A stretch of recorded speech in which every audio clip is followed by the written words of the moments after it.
Here. Counselor Cook, Here. Counselor Edwards. Here.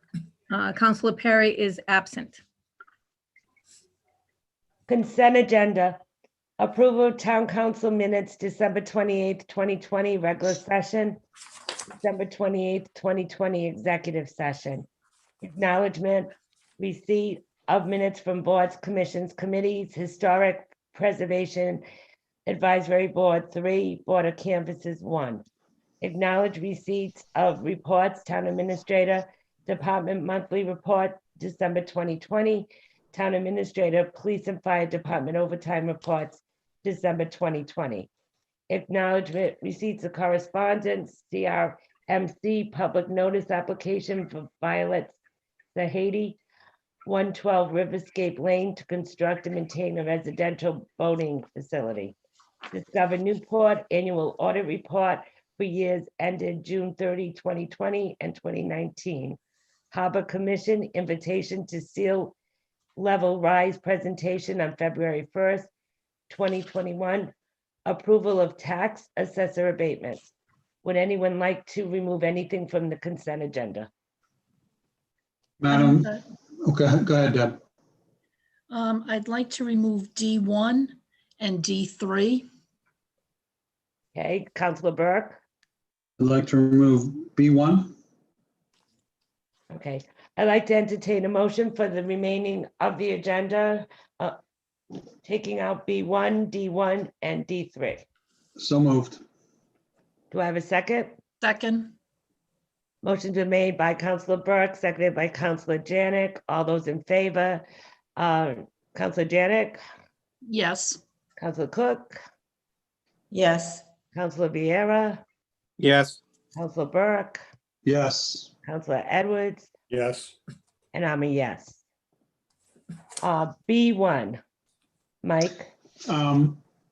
My reason for this, and I'm not meaning to pick on this board. I think it may be something that is something perhaps that we might want to have Attorney Marcello do a little workshop for boards if we don't have one planned already around open meetings. When I looked at this and I looked on the Secretary of State's website, the last posting of an agenda before the December 24th meeting, which I believe is one that's in this packet.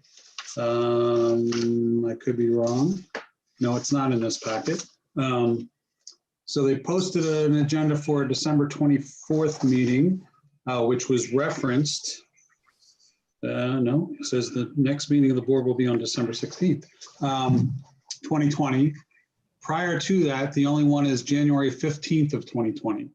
And we have before us minutes of September 16th,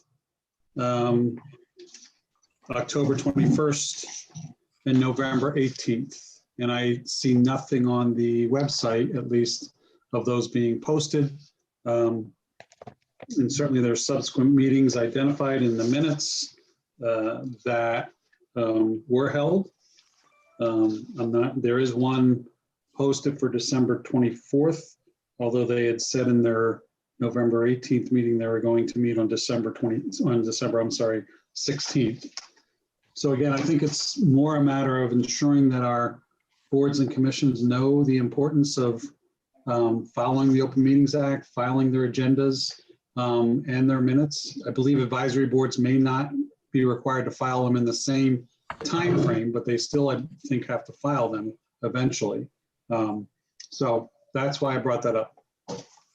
Mike, so at some point, can we get together and maybe plan some kind of a Zoom meeting or where we can invite all the commissions and committees? Because it's not only them. There's been other concerns about other commissions and committees that aren't advertising meetings or posting agendas or actually doing minutes also. So maybe we can do something in February. If you want, it's fine. Okay.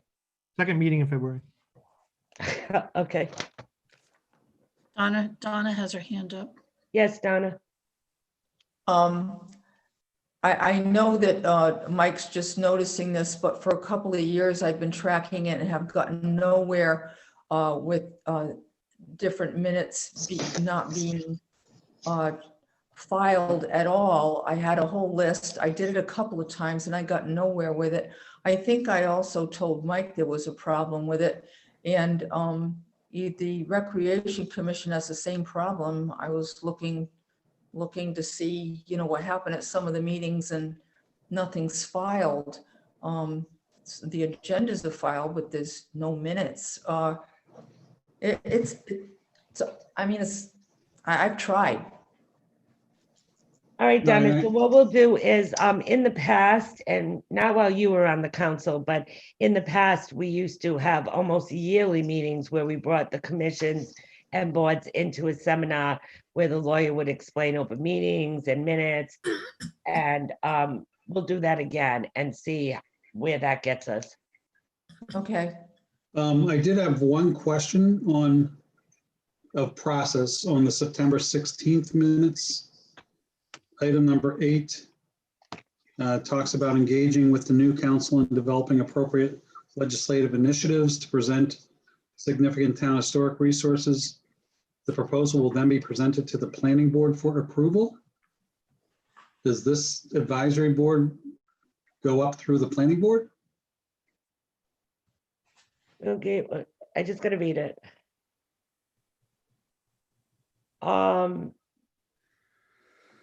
What's your question, Mike? So they're saying they would be going to the planning board to receive approval of any legislative initiatives to present to the town to engage with us on. No, it wouldn't go to the planning board. It would be us. If Okay. it's a change of ordinances or zoning, they generally do go to the planning board for The recommendation. approval Okay, would for be ours. recommendation. Yeah, okay. Thank you. Would eventually be the council. Okay, so I'd like to entertain a motion to accept B1.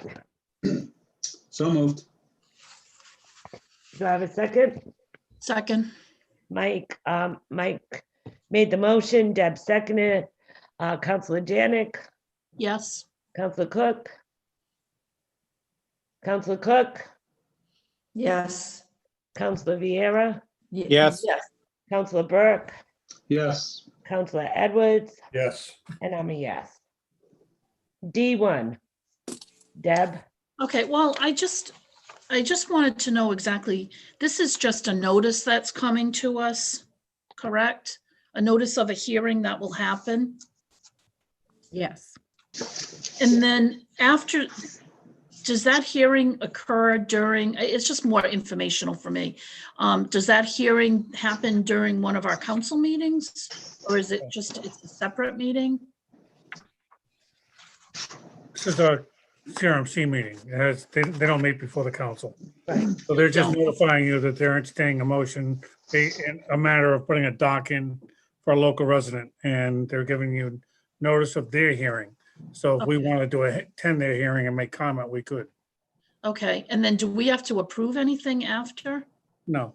No, so this is just to notice us of this, okay. that the That was my- meeting's going to occur and we're invited to go to it if we'd like to attend.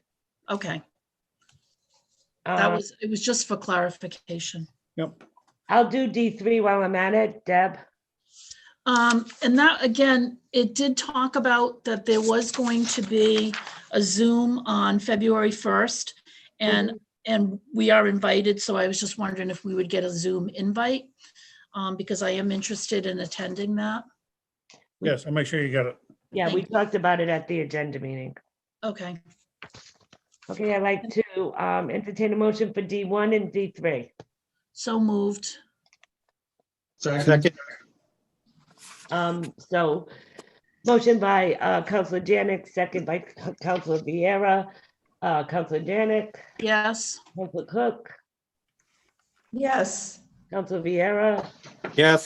Counselor Burke, Yes. Counselor Edwards, Yes. and I'm a yes. Public hearing. Are there any public hearings, Joan or Jeannie? Public comment. Public comments, I'm sorry. No comments No received. comments? Okay. I'll move on then. Is there anyone in the audience or any that would like to make a public comment? I don't think there's a lot of attendees. Okay. Public hearing, approval of proposed amendment to Tiverton Code of Ordinances, Chapter 78, Traffic and Vehicles, Section 7837, stop sign to install a stop sign at the intersection of Kathy Lane and Merritt Avenue. You do have in your packet recommendations from the police and DPW. Chris, are you going to present this or is, oh, I have Chief Jones here, and Patrick? I can bring in Rick. I want to say that I've been getting several phone calls from a very concerned resident on Merritt Drive who's been trying to get this stop sign on Kathy Lane for several years. There is a stop sign there, but it's facing the wrong way. It's not on Merritt, it's at the end of Kathy. And there's been a lot of complaints of speeding because people, to avoid Russell Drive stop signs, they're coming down Merritt Drive now. So there's been a lot of concerns from residents that children are waiting at bus stops and these people are speeding down the road, and Chief Jones can talk about this because I know that he's had offices there. Patrick? Good evening. So essentially what the council president said is correct. Merritt Drive has been a cut-through street for traffic, especially during the school year, but pretty much on all times. And given that intersection, which oddly enough, there is a stop sign at the intersection of Kathy, but it appears as though there should have been stop signs on either end to reflect what's on Warren and Merritt, but they just never were installed. So my officers went there, we did a traffic study. I met with several of the residents, and clearly the placements of stop signs there would have an essential benefit to slowing traffic down, and also with the nature of the residents there, just to prevent people who are using that as a cut-through street to stop. But as is typical, and especially in these types of residential areas, when we start doing enforcement, the people who are more likely to get the tickets are the people who live there. So once we put the stop signs in, we're going to have our officers go there just to remind people that the stop sign is there, because we're all on autopilot sometimes. So that the stop sign is there, they're there for a purpose before we install any enforcement action and start writing the tickets. Rick Rogers, would you like to add anything? Do you approve of the stop sign being there? Yes, I do, Denise. I agree with Chief Jones. Okay, thank you. I'd like to now open the public meeting. Is there anyone in the audience that would like to speak?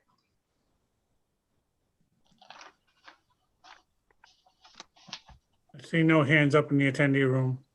And people can call in also. Yes, let me get the, I have a question. Wait 1 second, Deb. Let me just finish the public hearing and then I'll let you. if anybody wants to call in, they can call in. The number is 877-853-5247. And the meeting ID number is 831-1015-8669. And it is posted on the council agenda if anybody's looking to call in to speak on this matter. Okay, I'll give people time to call in if they need to. Councilor Janick, you have a question? I do. Are we looking at 2 stop signs or just one? Just one. And going in which direction? Like toward Fish or toward Maine? It would be both. It would be both. Oh, so it's, Stopping on either It's side. right on so Merritt. it's 2 stop signs, one on either side. Right. Okay. Is there anyone that's dialed in, Chris? So there is none at the moment. Again, I will provide the number. It's 877-853-5247. The meeting ID number is 831-1015-8669. And there is still nobody in the attendee room who has a raised hand. Any other councilors have questions?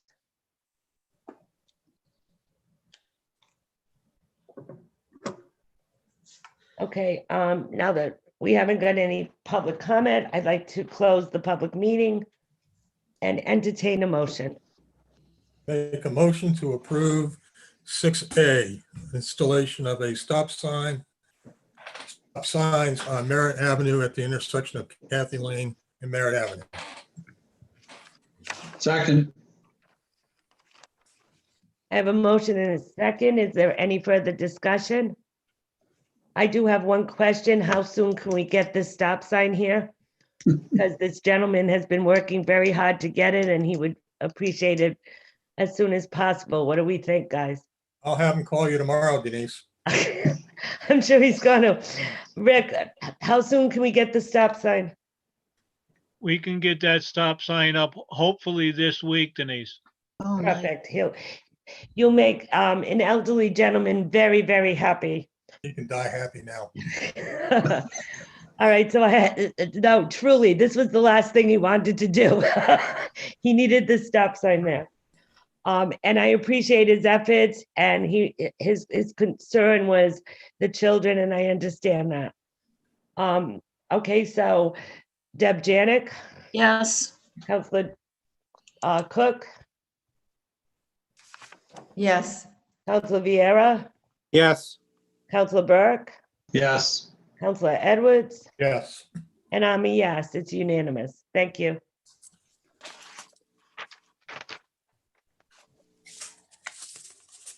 Appointments and resignation. Historic Preservation Advisory Board. It's a 5-member board, 3-year term, 2 vacancies. Barbara Pelletier, 104 Bonniefield Drive, requests reappointment to expire 10/15/2023. Is Barbara in the audience? He is not, but this is a reappointment as well. I'd like to entertain a motion to waive our policy and appoint this evening. So moved. So moved. Who made the motion? So moved. All Bill, right, so Counselor Vieira and second by Counselor Edwards. Counselor Janick, yes. Counselor Cook, Yes. Counselor Vieira, Yes. Counselor Burke, Yes. Counselor Edwards, Yes. and I'm a yes. Like to entertain a motion? I'd like to make a motion that we reappoint Barbara Pelletier, 104 Bonfield Drive, as a reappointment to the Historic Preservation Advisory Board with the appointment to expire 10/15/2023. Do I have a second? Second. Seconded by Counselor Edwards. Counselor Janick, Yes. Counselor Cook, Yes. Counselor Vieira, Yes.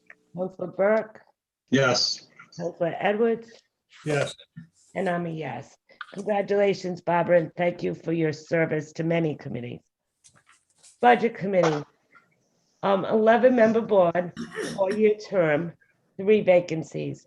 We have 3 people that applied, John Edwards, Daniel Duran, and Michael Janick, and this will fill the 11-member board. So Mr. Duran is the only one who's not present. Yeah, Mr. Duran, I tried to get in touch with him. I'm not sure if he's, I tried a couple of times, and Joan, you didn't notify him, right? No. But I do know that Michael Janick is here, and so is John Edwards. Let's unmute Mike. Mike, unmute yourself. Right here. Hi, Mike. Hi. Good Hi. evening. So why would you like to be on the budget committee, God forbid? Yes. Do I need to recuse at this point? Yes. Yes. Deb, I think you can listen to the interviews. I will take each appointment separately, and when it comes to Mike, then you can recuse to vote. Okay. Okay, go ahead, Mike. Well, I've been a Tiverton resident for well over 35 years, and I like the town so much that I married a resident. And, I have a lot of experience with budgets, having worked with the U.S. Postal Service and then in private industry as a facilities manager, and I've handled multi-million-dollar budgets that involve the personnel, that involves the structures, that involve the equipment maintenance. I'm very familiar with the process that goes into evaluating and creating a budget.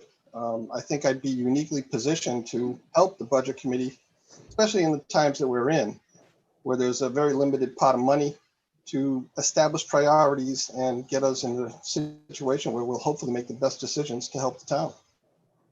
Thank you. Any other councilor have a question for Mr. Janick?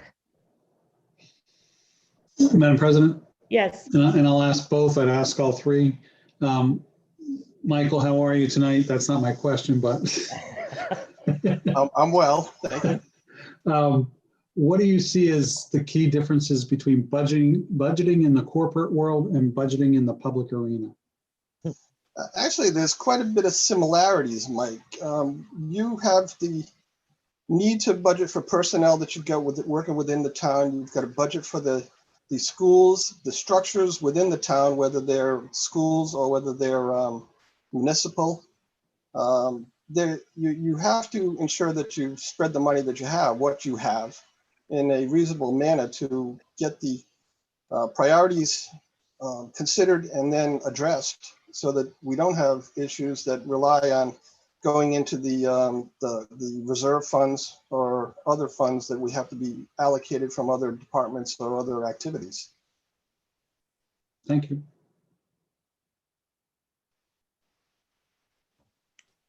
You're muted, Denise. any other questions from the councilor? Thanks, Mike. You're very welcome. Thank you all. You can stay on. We're going to be voting in a few minutes. John Edwards, are you there?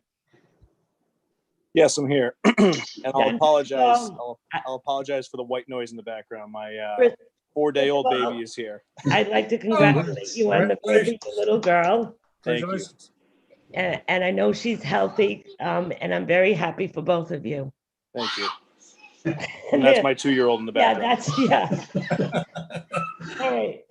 So I think you want to be on the budget committee to get out of the house, or at least to keep the kids away. Can we do meetings in person yet, or what? Yeah.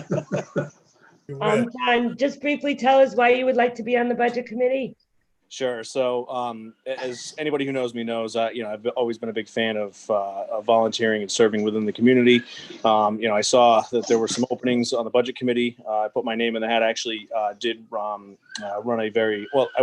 I ran a semi-grassroots write-in campaign for some of those openings.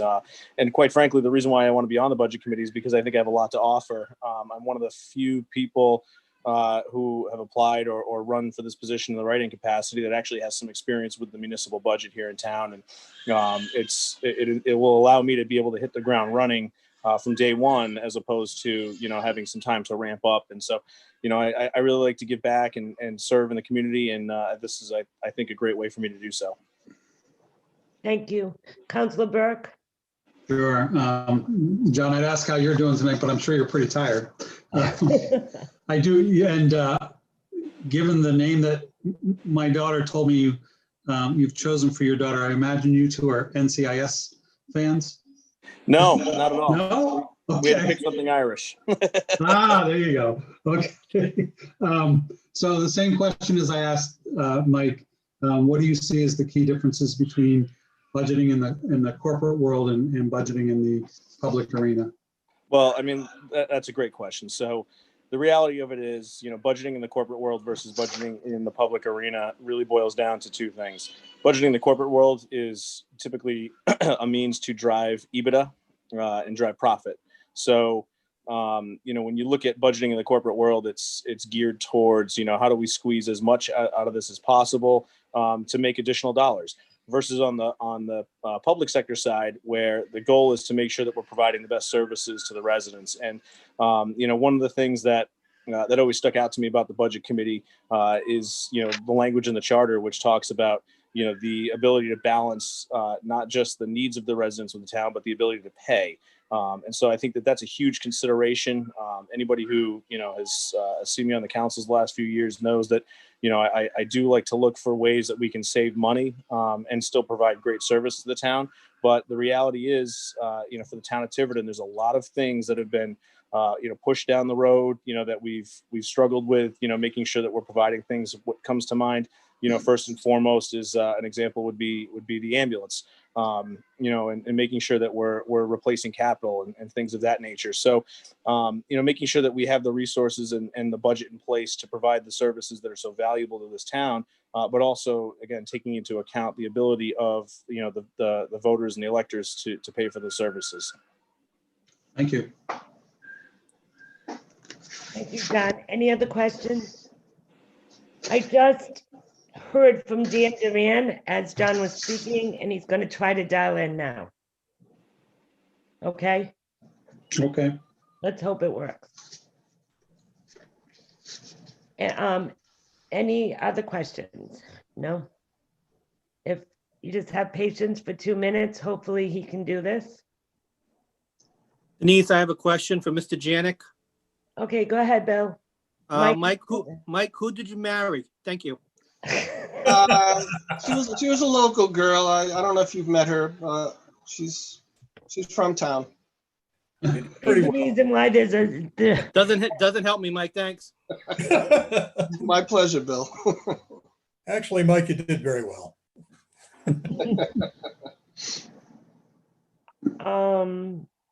You all do want to wait for Dan, right? Yeah, we can wait. Okay. He's doing it right now. So John, what did you name your baby? Great question. I'm happy to answer that. So our baby is Sloan Marie Edwards. Oh, that's very pretty. Very nice. And by the way, for anybody listening, just in case there's anybody who's watching who doesn't know, Councilor Edwards and I are not related, despite the very similar last name. We got the same father. We thought that was, yeah, we thought you said that. Yeah. Oh my God, Jay would be upset. No, there's a story behind that. Yeah, I know. We'll give Dan a couple more minutes.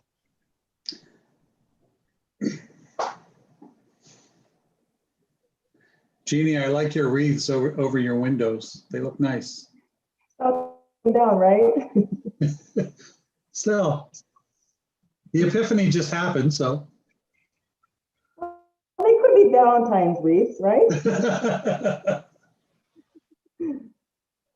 So Denise, are we gonna need to waive a policy again to do any Yes, appointment?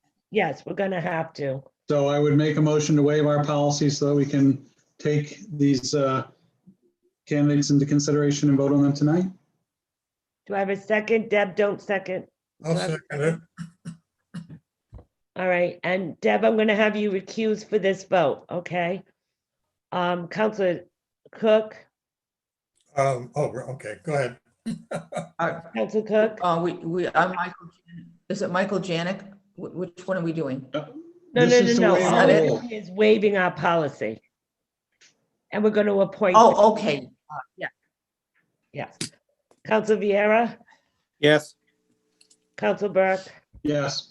Counselor Edwards, Yes. and I'm a yes. So 5 yes, 1 recuse. Okay, Dan's here. Just give him a second so he can get his audio. Okay. Can you hear us, Dan? Jeannie, can you email me a recusal form? Okay, we'll see this. Dan, can you hear us? He unmuted himself. Dan, can you hear us? Hear me now?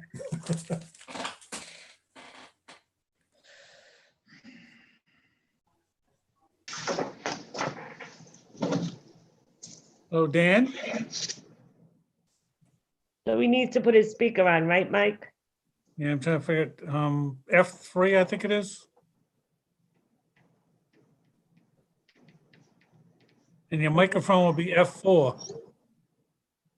I don't know if you're on a phone or if you're on a tablet or, I'm trying to text him. He's Yeah, gotta I be just did. I just did. gotta be Okay, on the computer, Chris, because he's got the name up. So F4 would turn the microphone on or off. I think, So Deb, can Denise, or not Denise, Denise, can Deb only not vote on her husband or yes. on none of them? I checked with Attorney Marcello and she can vote on the other candidates, but just not on Mr. Janick.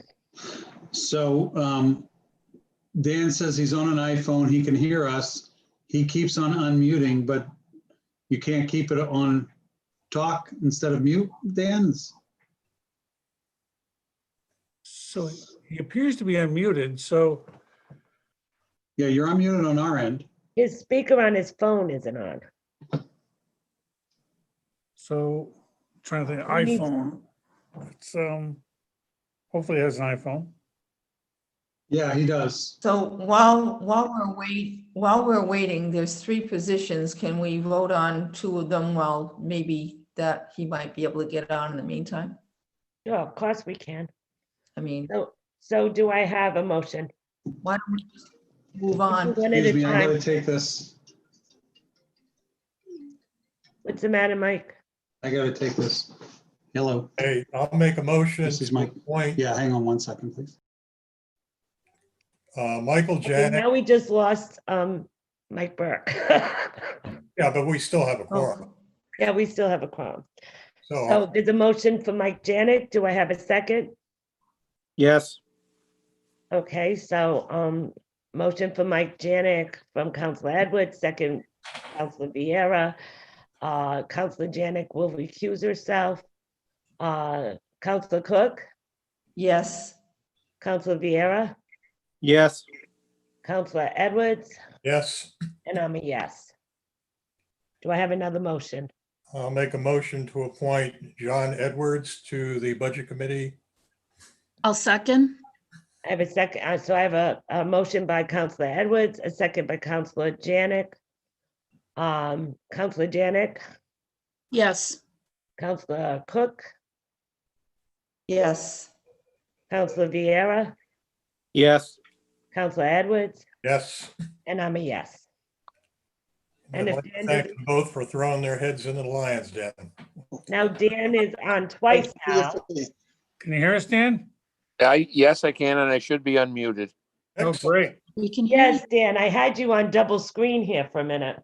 Is that like double secret probation? Dan, thank you for coming on at last minute. Everyone My needs to know privilege. I texted him about an hour ago, and this was, this might help him get on the budget committee because he's right on ball and came right on. Dan, I've asked everybody, could you tell me why you want to be on the budget committee?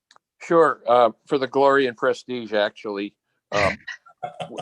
Well, that and the sports.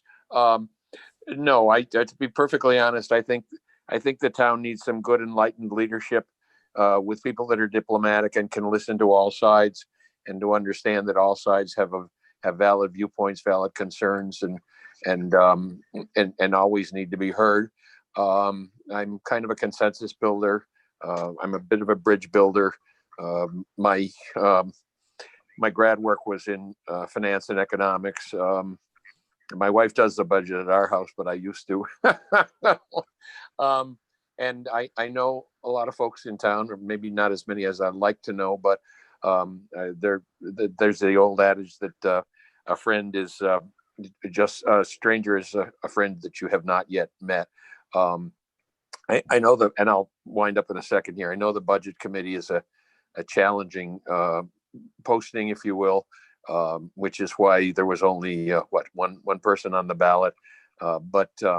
And I don't even know how many votes I got, but I'm thinking 3. But I would love to contribute to the town. I have some time available. I'm sort of semi-retired and building some internet businesses, but I'd love to help everyone, and I'd like to hear. And what is it? I don't know if you know philosophy at all, Western philosophy. The Hegelian dialect says one puts forth one's thesis, someone else comes back with the antithesis, and And from all of that, one achieves synthesis. So I'd like to achieve synthesis with talking, mostly listening to people. And with that said, because I should be more about subtraction, I'll stop right there. Thank you. Thank you, Dan. Any questions from the council? Do I, what kind of perks can I expect? None, Dan. It's just not. You can't miss it. The eternal gratitude of the town. Do I get any kind of golden parachute or golden hands? No, I'm just kidding. It's gratitude from some who agree with you and not gratitude from those who don't. Well, I used to, I've been in the corporate world and invariably when I leave one position, people tell me, what are you planning on doing next? And I'm thinking, I usually say something not challenging, like maybe the bomb squad or negotiating Middle Eastern peace. Councilor Burke probably wants to ask you a question. Are you back, Mike? Yes, I'm back. Sorry about that. And Dan, welcome. Sorry. I had to step away for a minute. Hey, Mike, no problem. My question is, and bienvenue. And both of them. And let Mike ask a question. Go ahead, Mike. Can you briefly tell us what you see as the difference between corporate budgeting and budgeting in the public arena? Well, let's see. Corporate budgeting is sort of driven from the top, if you will, or it should be, although the fact is it should also bubble up from the bottom and there should be some synthesis there. I think corporate wise, there are many fewer, what's the right word? Interested parties, actors, if you will, from a municipal standpoint, if I can call it the town municipal. I think there are many, many more. I'm just trying to think the right word, but those folks who are invested in the process, because we all want good education, we all want good teachers, we all want the best services for everyone in town, but we all want to do that within our means, and our means are particularly constrained these days. So I'd take the corporate world and I'd multiply it by 1 or 2 orders of magnitude and then flip it into the 4th dimension, and that's probably town budgeting. Thank you, Dan. My privilege. Any other questions? I'm just thinking Jay and I, we'll miss all that entertainment. I don't know that we had so much entertainment on the budget committee. Oh, we have all. It's heavy shoes. It's big shoes to follow, Dan, Deb and Jay, but I think you're up for the job, as I do the other 2 that we just appointed. Well, it reminds me of that fellow he's on mine removal duty, and he walks out into the minefield, puts his hands over his ears, and continues to stomp on the ground as he goes forward. So that's me. All right, I'd like to entertain a motion. Any preference of order, Madam President? We've already done the first 2. We already appointed that's Mike, right. and we already appointed John. So I move that we appoint Dan Darren to the open position for the Tiverton Budget Committee with the term expiring 11/8/2022. 2022. do I have a second? I'll second. I have a second from Councilor Cook. Councilor Janick, Yes. Councilor Cook, Yes. Councilor Vieira, Yes. Councilor Burke, Yes. Councilor Edwards, Yes. and I'm a yes. So congratulations, John and Mike and Dan, I think, and I look forward to working with you. Thank you, members of the council. I appreciate it. Unanimous. Thank you. Does anyone know what the write-in votes were? Or is that a topic for another day? Councilor Shabbat, I'm sorry, the clerk, Joan Shabbat knows the votes if you want to get in touch with her. I will do so. Thank you very much, all. All right, thank you. Bye-bye. Thank you all.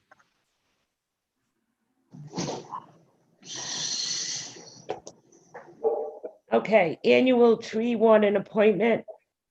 You missed Oh, I the missed it. I'm resignations. very, very sorry. That's okay. Acknowledgement of resignations. I'm going to do all three of them.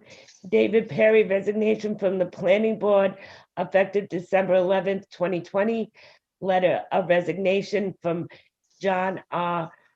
Bernardo III Esquire, Assistant Solicitor for Prosecution, and Judy Jones, resignation from Tax Assessment Board of Review effective January 7th, 2021. Both David Perry and Judy Jones is now on the Budget Committee. And Attorney Bernardo, we've talked about him in the past, he's retiring. Do I have a motion for all three? Move to accept the 3 So moved. resignations. Donna, I'll assume you seconded it. Sure. Okay, so Mike made the motion, second Donna, Counselor Janick, Yes. Counselor Cook, Yes. Counselor Vieira, Yes. Counselor Burke, Yes. Counselor Edwards, Yes. and I'm a yes. Thank you. Now we'll do the tree warden. Annual tree warden appointment to January 31st, 2022. Frankie Ramos, Manchester's Tree and Landscaping, 2970 Main Road, reappointment. I have a question. Yes. Yes, Donna. I guess the person to ask, even though he's put in an application, is what Chris Cotter, was there any problems or seemed to No, I don't have any problems with him. He does a very good job. That's all I wanted to know. He's had a very limited budget, but he's been very, very responsive, and he is very mindful of the town's, the taxpayers are paying for the service. He's very diligent about the trees that he needs to take down and prune. And he works very well with Rick Rogers on the things that need to be done. So, and he's his cost is very reasonable. Right. If there's not going to take over Denise's job. If there's no other questions, I'd like to make a motion. Okay, to appoint. Yes. Do I have a second? I'll second. The motion's been made by Counselor Cook, seconded by Counselor Vieira. All those in favor, Counselor Janick, Yes. Counselor Cook, Yes. Counselor Vieira, Yes. Counselor Burke, Yes. Counselor Edwards, Yes. and I'm a yes. General business, Counselor Cook, discussion and review of procedure for town acceptance of streets. Donna? So I always try to figure out a creative way to resolve an issue in town. This seems to be an ongoing issue for decades that wouldn't cost a lot of money, that might be helpful to even try. So I put in a review of procedures for town acceptance of streets. I did discuss it with Mike, and he thought it was good to put it that way. So it is Tiverton Code Appendix B, Article 11, and I have that attached. One of the things I noticed is that there's information about streets, but it's kind of scattered through, and no real plan for the DPW to go by either. So sureties, I noticed, are supposed to be actually released within 5 years, and we have looks like decades where they've been held.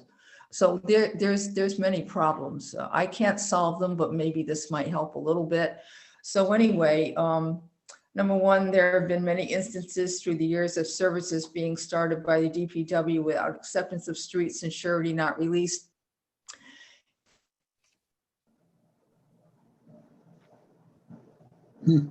She went quiet. Yeah, Donna, we lost you. Donna, we can't hear you. No, she's not muted. No. I think it's your internet freezing. There are plenty of choices. Donna, we couldn't hear you. Wait a minute. You can't see me. I can see No, we myself. can See you, we see can't. but you're freezing. Can you hear me now? Oh, Yes. Okay, Start over though. okay, start over? Well, Yeah. not all the way over. You were reading something and we lost you. Yeah, I'm on did you hear number 1? We heard number 1. Number 2? No. Okay, I'm on number 3. Procedures are listed but no checklists for accepted streets. There are checklists 1 through 10, Appendix B, Land Development Subdivision Regulations. Should there be one just for acceptance of streets? Number 5, my suggestion to correct the problem is the subdivision where streets have not been accepted, possible use of signs to designate private way until such time that all legal requirements are met. Checked off, approved by the council to accept the street, and the surety is released. At this time, the DPW would be directed to remove the private way sign and initiate town services. I was thinking that with that sort of an okay from the council, that it'd be a possible amendment to the ordinance. Of course, you'd have to come up with a checkoff list for that, and you know what the DPW would be expected to do. I just think it also, as far as being concerned about an expense for the sign, that could come out of the surety money. Putting the sign up and then taking the sign down, having the sign made would come out of the surety money. And adherence to ordinances, it seems that it sort of gets lost in the weeds and there's not adherence to the ordinances. So anyway, that's what I came up with. I thought it was a low cost way to try to solve a problem and announce to everyone that this street in this subdivision, these streets are not accepted. It's private right now and are not part of the public way until the town council says they are. So whatever the town council wants to do. So at this point, any change to the ordinance would have to have a public hearing. Am I correct, Mike? Right. Okay. We discussed this at the agenda meeting, your agenda item, and Attorney Marcello and Chris Carter thought that they would bring together the planning board, discuss what their procedures are, and maybe even tell them what you have suggested, and then come back to us to see what they think the problem is. We do have an ordinance, you're right, it's not always followed. There's many reasons why. And sometimes these subdivisions linger forever because of many reasons. So what we were thinking is if Attorney Marcello and Chris Carter gets together with the planning board chair and the planner, discuss this and then come back with their suggestions also.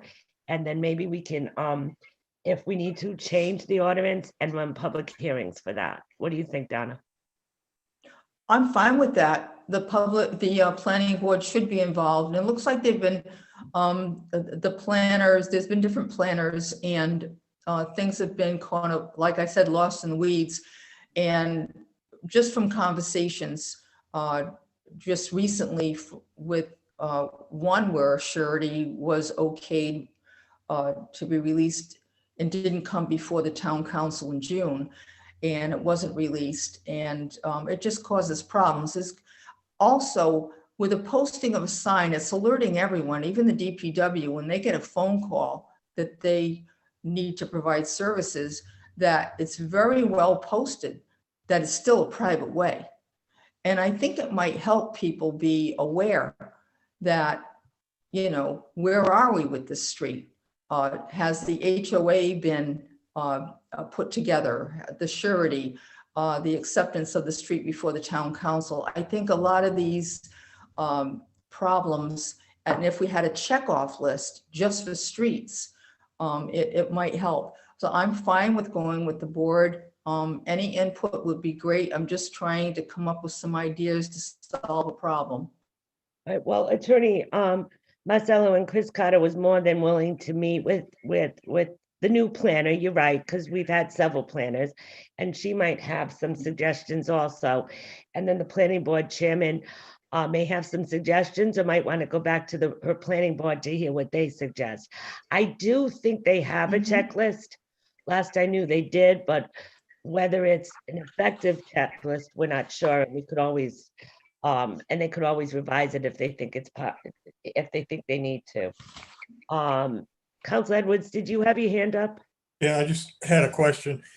If a checklist was developed to be used by the DPW and the planning board and the town council and whoever else, town administrator, would that constitute a change to the ordinance? Yes, Yes, it would. So we already know that would have to have it here.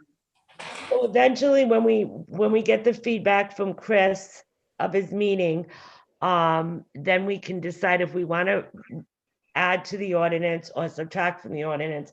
And then, of course, we'd have to advertise a public hearing and go from there. But at least the process is starting. Is that okay, Donna?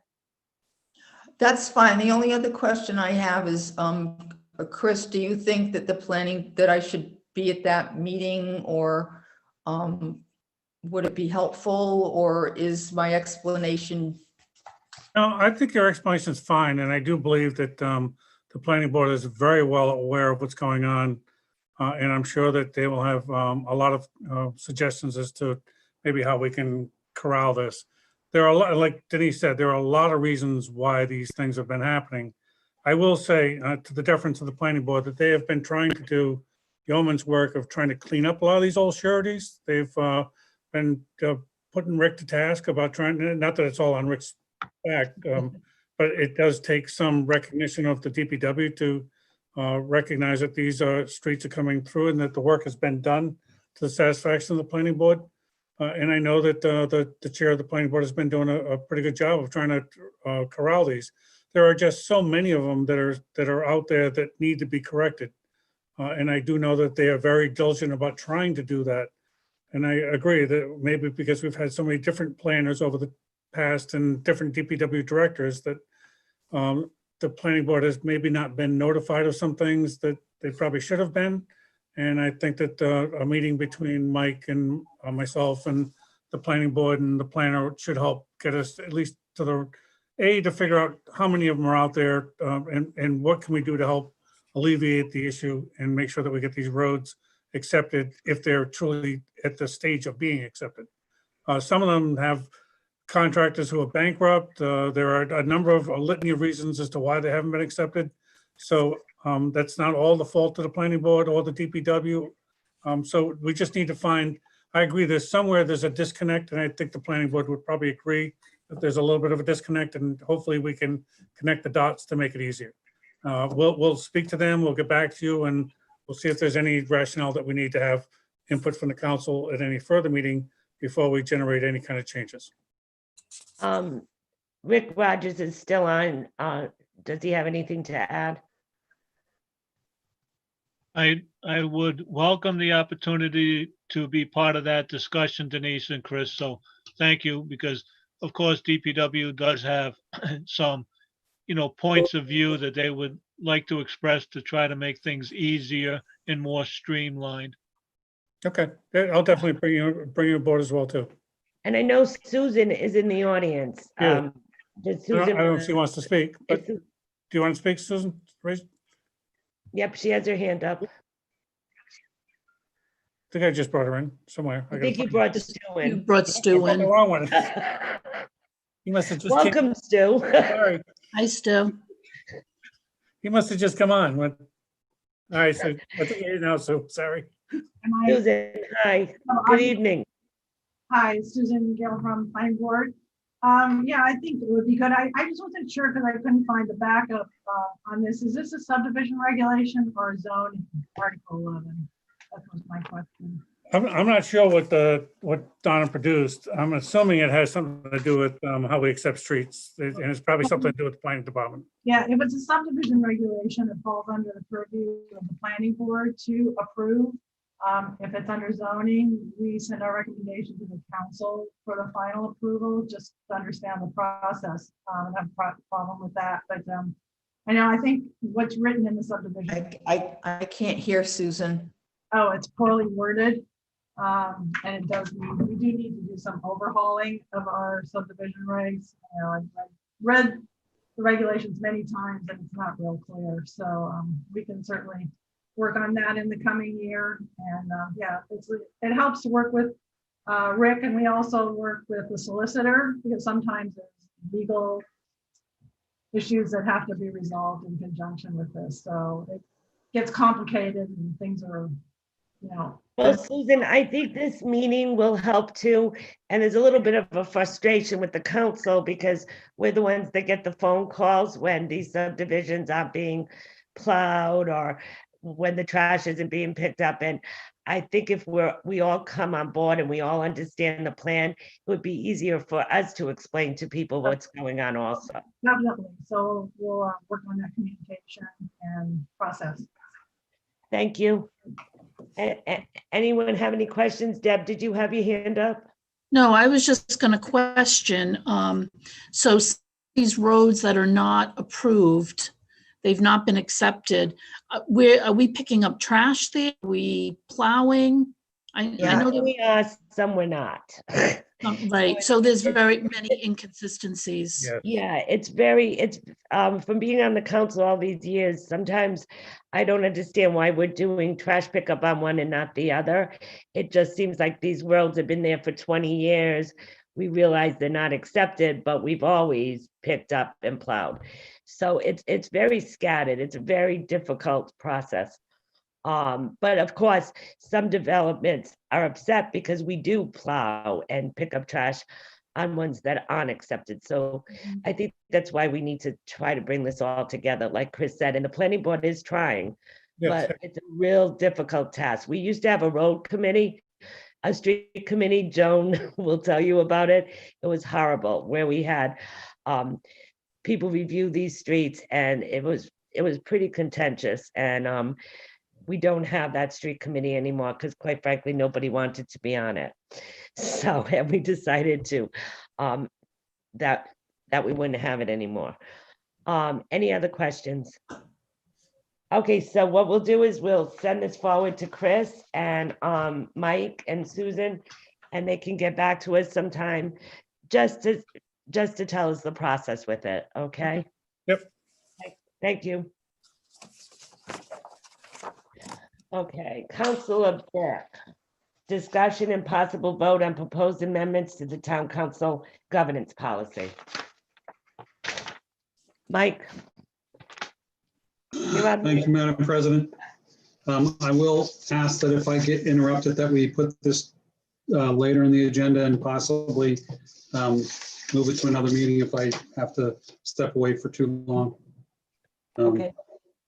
So I put this in because just wanting to make sure that we have our rules in a way that makes sense for us. For those of you who know me from the school committee, from other groups that I've been on, and certainly as the moderator of the last financial town meeting, I'm a big believer in setting rules that everybody knows and can follow. And helping people with those. And one of the things in our charter, I believe it is, we talk about Robert's rules being our governing authority in terms of process for meetings, unless we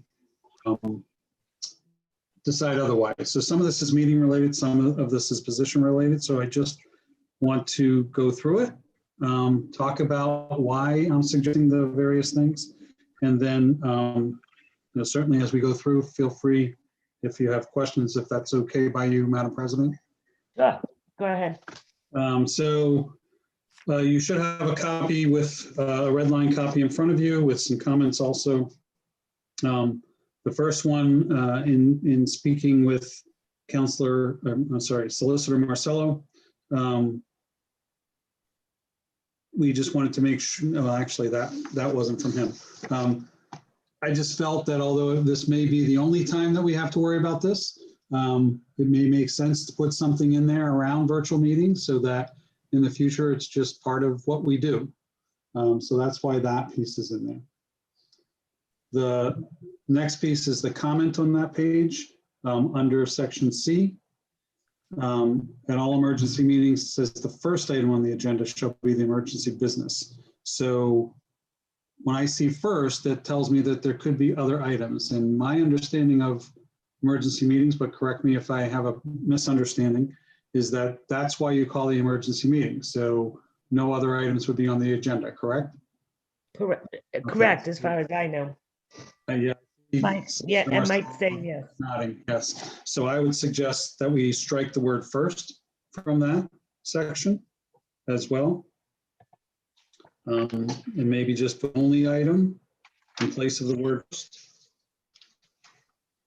At the top of the next page,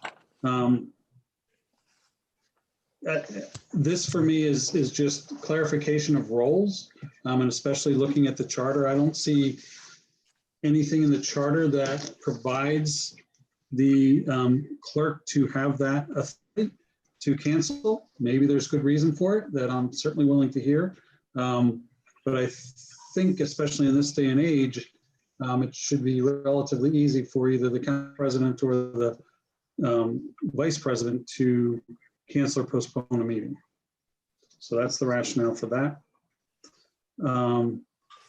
And then on, oh, they all say page 2, I guess. Yeah. Yeah, they all say page 2. So page 3. So on the third page above D, D is speaking by members of the town council.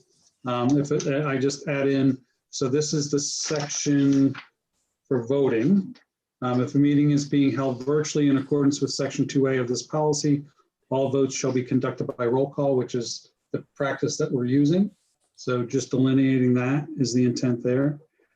Speaking by members of the council. So this, is one that may be questioned by some, but it's really intended to help us keep focused, help us stay on topic, and not intended to, I think sometimes folks think it's intended to limit debate, limit authority, and certainly Solicitor Marcello, from his experience in the legislature, I can think and speak to how this helps to manage the discussion, especially if it's a hot topic.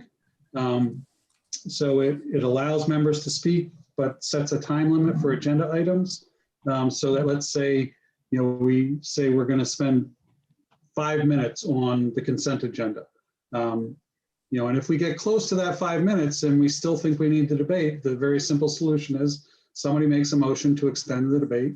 And if it passes, and we extend it. If it doesn't, then we conclude the debate at that 5-minute mark. And my suggestion would be indicated on the public agenda. And then you can see the extending debate by 2/3, which I think comes out to 7.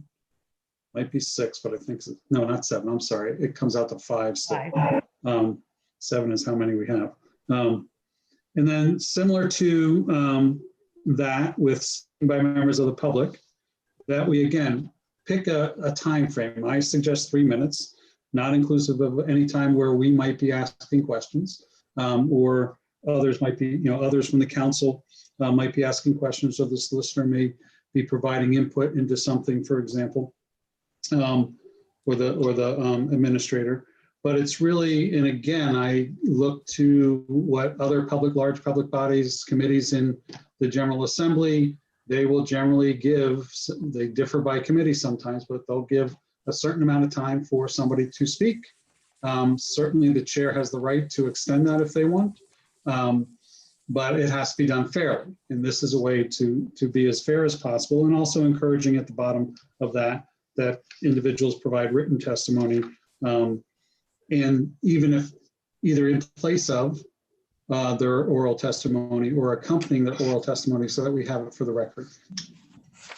And then any time limit on the next page, the new suggested number 5, any time limits above do not apply to an individual who has requested that an item be placed on the agenda and who's presenting that topic to the council, but it shall apply to any other member of the public who's invited to speak on the topic. So the same thing. And then preparation. Again, This, again, for me is role delineation. So this provided the town clerk was able to modify agendas in various ways. And I'm suggesting that, again, this should fall to the council president or their designee as the head of the legislative body. And this was a grammatical thing for me on B, items added during a meeting. I just moved only to after council meeting, only by majority vote. And then minutes shall be kept of all meetings of the town council. On number 6, meeting support clerk of the council. Meetings shall be kept by the town clerk, or it should say, or the deputy town clerk. And then actions by the president at the bottom of that page. That it recognizes that the president acts the chief executive officer of the town and has the responsibility and authority to take emergency action in accordance with the sections of state law and the home rule charter that are identified there. Matters not addressed, any question of procedure not addressed by applicable law or this policy or other rule duly adopted by the council shall be governed. And I just say that most newly revised edition of, 1 second, I just have to.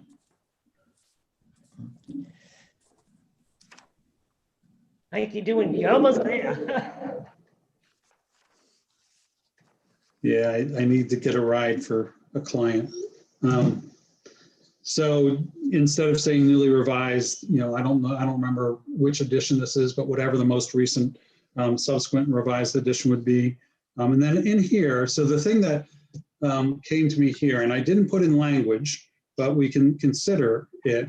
So Robert's rules does not allow for a couple things. It does not allow for me to make a motion and have it seconded, and then through discussion have somebody say, oh, well, I think we should add this, subtract that, whatever the case might be.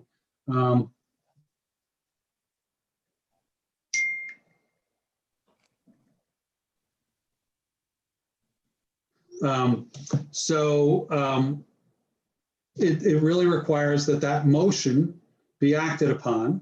And if we want to change it, it can either be amended, and that amendment gets voted on first, and then you go back to whatever the new motion reads, and then you vote on that, or it gets voted down and a new motion comes forward. Last week was a bit of a surprise for me, from my experience, in that there was a motion made by a council member. I think I seconded it, and then there was discussion, and we just changed the motion around without really making a second an amendment to it. We just changed the motion around and went on that motion. So my only point with this is, if we are going to follow Robert's rules, then we follow them. If we want to modify, then we come up with those modifications and follow those. So if we want to do how we did it last week, I'm not arguing that we shouldn't, just that there should be a clear process that anybody can follow, even the general public. So I did not put actual language in there. I just put that in for discussion purposes. So that is why I'm open to questions. But I also, again, may have to deal with this other issue. Any Councilor Edwards? Well, one comment and one clarification, if you will. So I'm very much in favor of having time limits. I thought they were very useful in my time on the budget committee, because then, especially in the budget committee where we had 11 members, and there was a tendency to let one or two people rattle on for, I remember one case of 42 minutes. And we just don't want to have that happen. So it's important to have time limits so that everybody gets a point to express their point of view.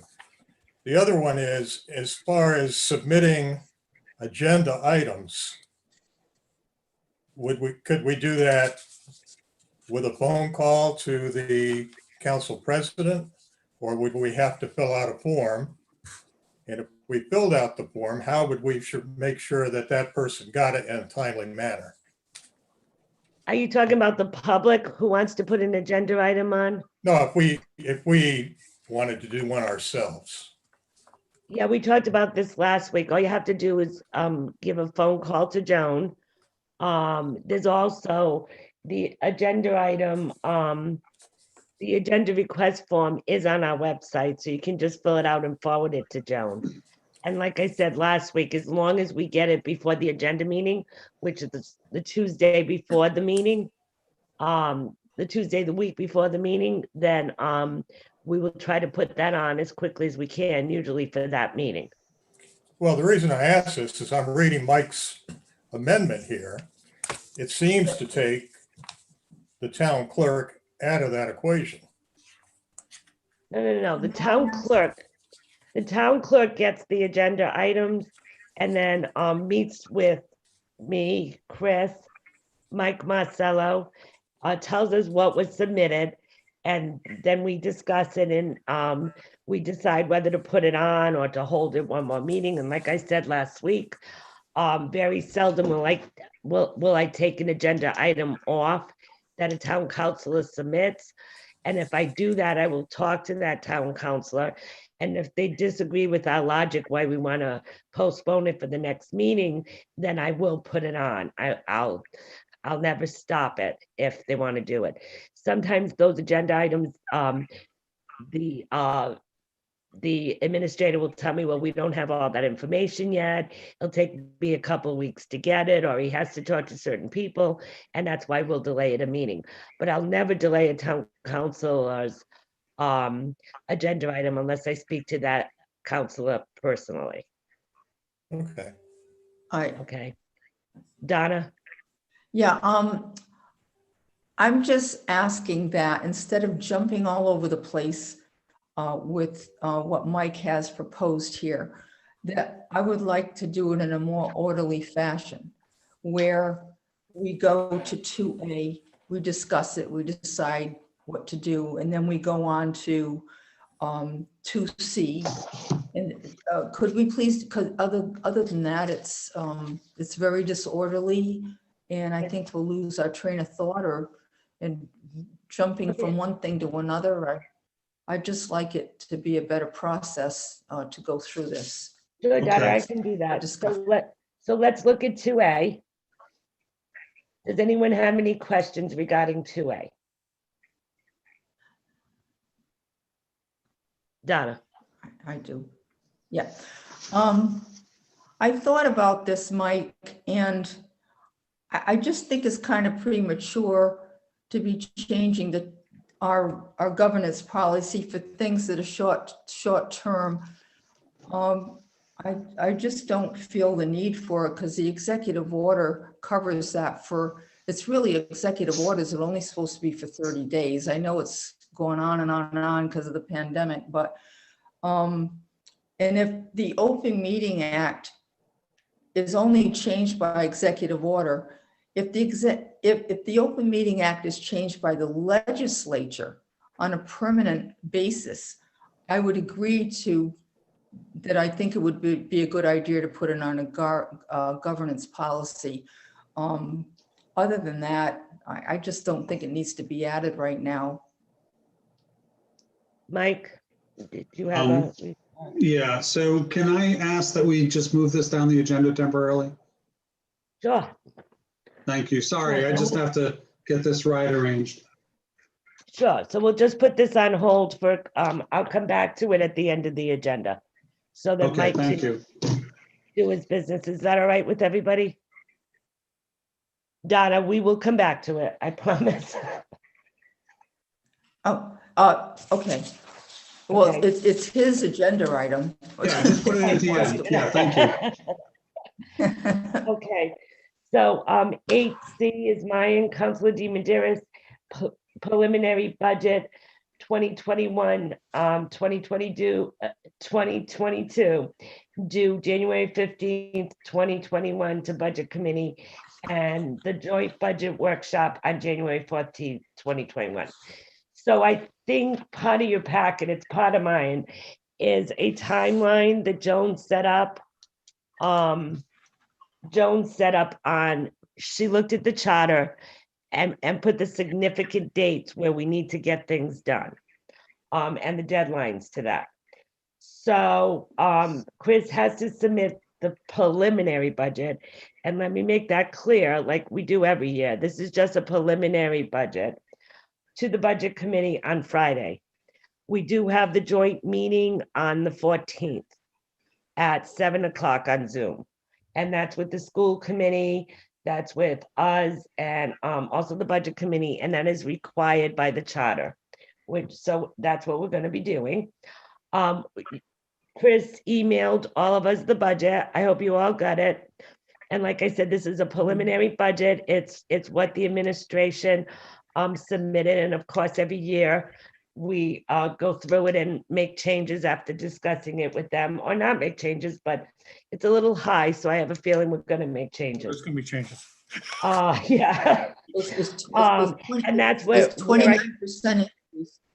So this is where I'm coming down to. In the past, and I find this extremely helpful, we have budget workshops.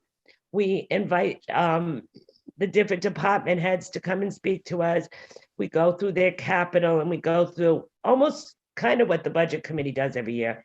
And we go through their needs, and we usually do the major ones, and we try to include as many as we can as time allows.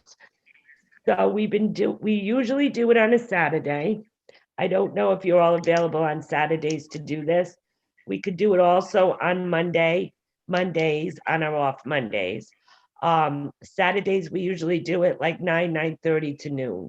We have a cutoff date, and we invite the different directors and the department heads to come and speak to us. And we try to have it as brief as possible, but some of these big departments will take a little bit of time. So I was wondering what you guys thought about Saturday. If we did 1 or 2 I'm Saturdays. fine with it. I'm good on Saturday. I'm thinking January 23rd, which isn't this Saturday, but the Saturday after. Does that sound good for everyone? What is the Saturday after? I'm sorry. January 23rd. 23rd, okay. And that would be the first one. And I would like that to be at 9:30, because at 9 o'clock I have something which is very brief. So we'll do like 9:30 to 12 On the 23rd. on the 23rd. And would we have any of the department heads at that, or would this just be a Yes, first? so what I'll do is, I think what we'll do is, for the first meeting, we'll invite the police chief and the fire chief. Does that sound good? Those are the two big ones. We'll get an idea of their needs, and then we'll go from there. And we'll see if the police chief, or he can send a representative, or and the fire chief or a representative. I have found that they're very cooperative every year, and they do make time to do this for us. And I would like to have another one. And I'm thinking we could do it. I'm not available on the 30th. If you wanted to do it one night that week, or we could do it on February 6th, which is another Saturday. Does that sound okay to everyone? I could do the 6th, or I could do it another night during the week. Yeah, if we can do some nights and some Saturdays, Okay, because so, we're often booked up with my in-laws on Saturday mornings, unfortunately. So we would be meeting with the council on the 25th. right, so do you want to do it on, we have a Zoom meeting on the 26th with wastewater. Okay. So we could do it, if you want a third meeting, we could do it on the 28th, which is the budget committee is meeting. Probably on that Thursday, but we could invite somebody that they're not looking at that week. I can only have one Zoom meeting at a time. Oh, that's right. So we I was can't, just gonna say, we could, yeah, so we could do it on the 27th, or we could do it on February 1st, which is an off Monday for us. yeah. Either works for me. I think there's just a lot of meetings, and I'm gonna try to attend all the budget committee meetings, so that's 3 meetings that week. So why don't we do February 1st at 7 o'clock Okay. Bill 7 has his PM? hand up. Denise, PM? Yes. Harbor Commission meeting regarding the sea level rise, February 1st. Oh, that is February 1st. Okay, February 2nd. It isn't a school committee meeting, so there won't be more than one Zoom meeting. So this gets tricky now because I got to figure out planning board, zoning boards. Hang on. Oh, I guess Saturdays are the kind of what works. Okay, we'll do it this way. We will definitely meet on the 23rd, and we're gonna have Chris look at all the other meetings, and I'll have Joan send out an email with our options once we do that. And you guys can get back to Joan and we'll schedule it that way. Does that sound okay? Okay. So we would get that and then we would indicate as individuals what we could and couldn't do. Right. Okay. Okay, so we'll make it the 23rd. We'll probably have one on February 6th, but we'll wait. And we'll see if we can do one during the week in the next 2 weeks. But Chris is right, it is gonna get tricky. So I'll have him and Joan go through, because Joan will be helpful with this because she knows when the meetings are. And we'll have them go through that and see what dates are available. So Okay. if worst comes to worst, I do have a personal account we can use. And we've used it. Yeah, we have. It is what it is. All right. Okay. All right, we'll do it that way, but we'll definitely have it on the 23rd. And I'll have Chris invite the fire chief and the police chief. Denise, are these going to be in the nature of will these meetings require a quorum? We usually don't vote until the very bitter end. We just do all the. That's why I'm discussion. asking. So Yeah, it doesn't necessarily have to be a quorum, but Well, we need open meetings posting, so they got to be workshops if you're going to do that. right. Until there'll be you get to an end where you want to vote. So we should have a quorum. But we probably won't vote at these workshops. We won't vote at these workshops right now. So Chris, you'll invite Chief Jones and Chief Ramos? I will. Okay, and then just stand by, just watch your emails, guys, in the next couple of days, and we'll try to get that to you. Okay. Okay, so I've just done C and D. Is there any questions or discussion? And I hope to see you all there on Thursday or here. All right, Recreation Commission, Town Administrator, ratification of contract with Coppin for Town Farm Grant Project. Stu is with us and so is Chris. Chris, would you like to start? So I will say the Recreation Commission has taken the charge of doing the town farm grant that they received from DEM to task. They've come before the council before, have received authorization to move forward. They have done a lot of due diligence of going out soliciting companies of, well, first I should say, and I'll let Stu speak to this, but they've done a lot of community work first to find out what the community actually wanted for this project. So what types of services they were looking for, what types of equipment, what kind of things they wanted to see at this particular town farm renovation project. And they did a lot of work gathering that, and they put that out in kind of like an RFP for particular vendors to bid on. So it was more conceptual so that the vendors would know kind of where it was that they were looking to go. And they put a formal solicitation out. They did get some formal solicitations back, and they have gone through and vetted those and have come up with a determination of who the project people is that they would like to have. And I think Compan is the name of the company But I'll let Stu speak more to, that process. But ultimately what turns out is, while they did select this vendor and they came back with a more formalized plan to meet the specifics of what the Recreation Commission was looking for, like a lot of companies, they can get these year-end savings that were very, very substantial. So in order to move forward, we would like the council to entertain ratifying a contract that we have engaged with Compan to at least get this phase of that project moving forward. So Stu, do you have anything else you'd like to add, or? Sure, just a couple of quick notes, and thank you for that, Chris. Just as a clarifying point, there is a distinction between the Town Farm Recreation Commission and the Recreation Commission, or Town Farm Recreation Committee.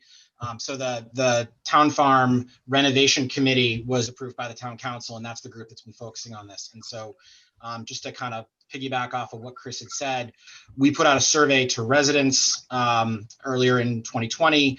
The data that was collected from that, we brought back, and that was provided to a few different vendors who, because playground vendors are on master price agreements, this was based on the advice we got, it didn't have to be submitted through the typical RFP process. The vendors that we looked at there were 3 of them in particular, and actually you should have in your packet the report we submitted to the DEM as part of our grant obligations. In there is a video that if you want to go through and watch the presentations that were given, there was a time limit for each of them. And then at the end of it, our committee went through and evaluated each of the vendors based on different criteria from everything from other playgrounds that we had looked at, and there was a list provided, to the presentation, if they hit the mark based on what the requests from the residents were. So we went through and checked the boxes. The reason this is coming before you now is Chris is absolutely right again on the discounts that are available in an end of year environment. So if you look through, I believe included with this might have been the costs. If not, essentially the contract that we were looking at, the proposal from Compan, included about a $64,000 savings on equipment by taking advantage of end of year pricing. Also in that, I just want to make folks aware that there are opportunities for us to further decrease what the costs in that will be as we proceed, because there are areas where we feel like we can get either in-kind donations or use volunteer labor. That's something we did talk with Compan about as we were going through it, and we'll go through further into the investigation of that as we're moving forward. So the delay in when and why it came up sort of the last minute is we were looking at how do we tie in the multiple parts of this project. So the last time I came before the council, we were talking about it as a 3-part project: the playground, outdoor fitness, and then pickleball. And in walking through the tennis courts that currently exist there with some of the folks from Tiverton pickleballers, we found that there were some issues with the way the tennis courts are set up, not only just from a U.S. Tennis Association regulation standpoint, that actually may cause us to need to look at that particular project. So we, instead of trying to do the playground and the outdoor fitness part, which were both Compan elements of this project, I mean, we will go with Compan, we decided to break it up into sections because it gave us the ability to further investigate how, from a physical footprint, the outdoor fitness area and the pickleball portion, the tennis courts, will play out. The outdoor fitness area, again, falls under sort of the same group with the master price agreement. The tennis courts do not. So that will go out through a formal RFP, and we've been working with Rick Rogers and the DPW just to kind of make sure that we're above board on that as we go forward. So I'm happy to answer any questions on it, and appreciate your time and consideration through this. You're muted, Denise. First of all, Stu, I'd like to thank you and the committee. I realize how much work this is, and I really appreciate you doing this as a volunteer. And the town of Tiverton, I'm sure the kids will appreciate this when it's all done. Councilor Edwards, do you have a question? You had your hand up. Yeah, just one question, Stu. So do I understand this correctly, that this does not include the pickleball? It does not. So what you're looking at right here is just for the playground portion of it. There was an original estimate that we looked at that had, because Compan was only going to do 2/3 of the project, and keeping in mind this is a 3-year grant, we were looking at them handling the outdoor fitness area and the playground. And again, we decided to kind of compartmentalize the project. We did a little bit of an evaluation on what would that mean from a cost increase standpoint, and found it to be essentially nil. There really was no difference in if we parted out. So we did want to find out if there was going to be a cost for bringing in more materials at the same time. And in speaking with Compan, they said it, and looking at the two pieces, it wasn't an issue. So there is another component to this too, that's still kind of really, it would be nice to get the playground piece up to help him so that people could see what's actually happening. And that would go a long way towards helping with the fundraising aspect of it as well. When people can actually see this project's moving forward and you've got a substantial, tangible piece that will be available come this summer season coming up. I think it will bode well to at least help us with the fundraising to generate the match to this grant that we're going to need. So. Yeah, our intent is to have the first part of this project done by the summer, the playground piece. And I appreciate your comment on that, Chris, because I have two little girls at home that ask me, hey, when's there going to be a playground, when there's going to be a playground. And so not only from just a personal resident standpoint, I think with everything that's been going on, that's important for us to check this box, but also it is, as soon as we can show people conceptually what we're doing and we can move forward, that will help the effort. That will, people love to be able to see what they're going to be able to use.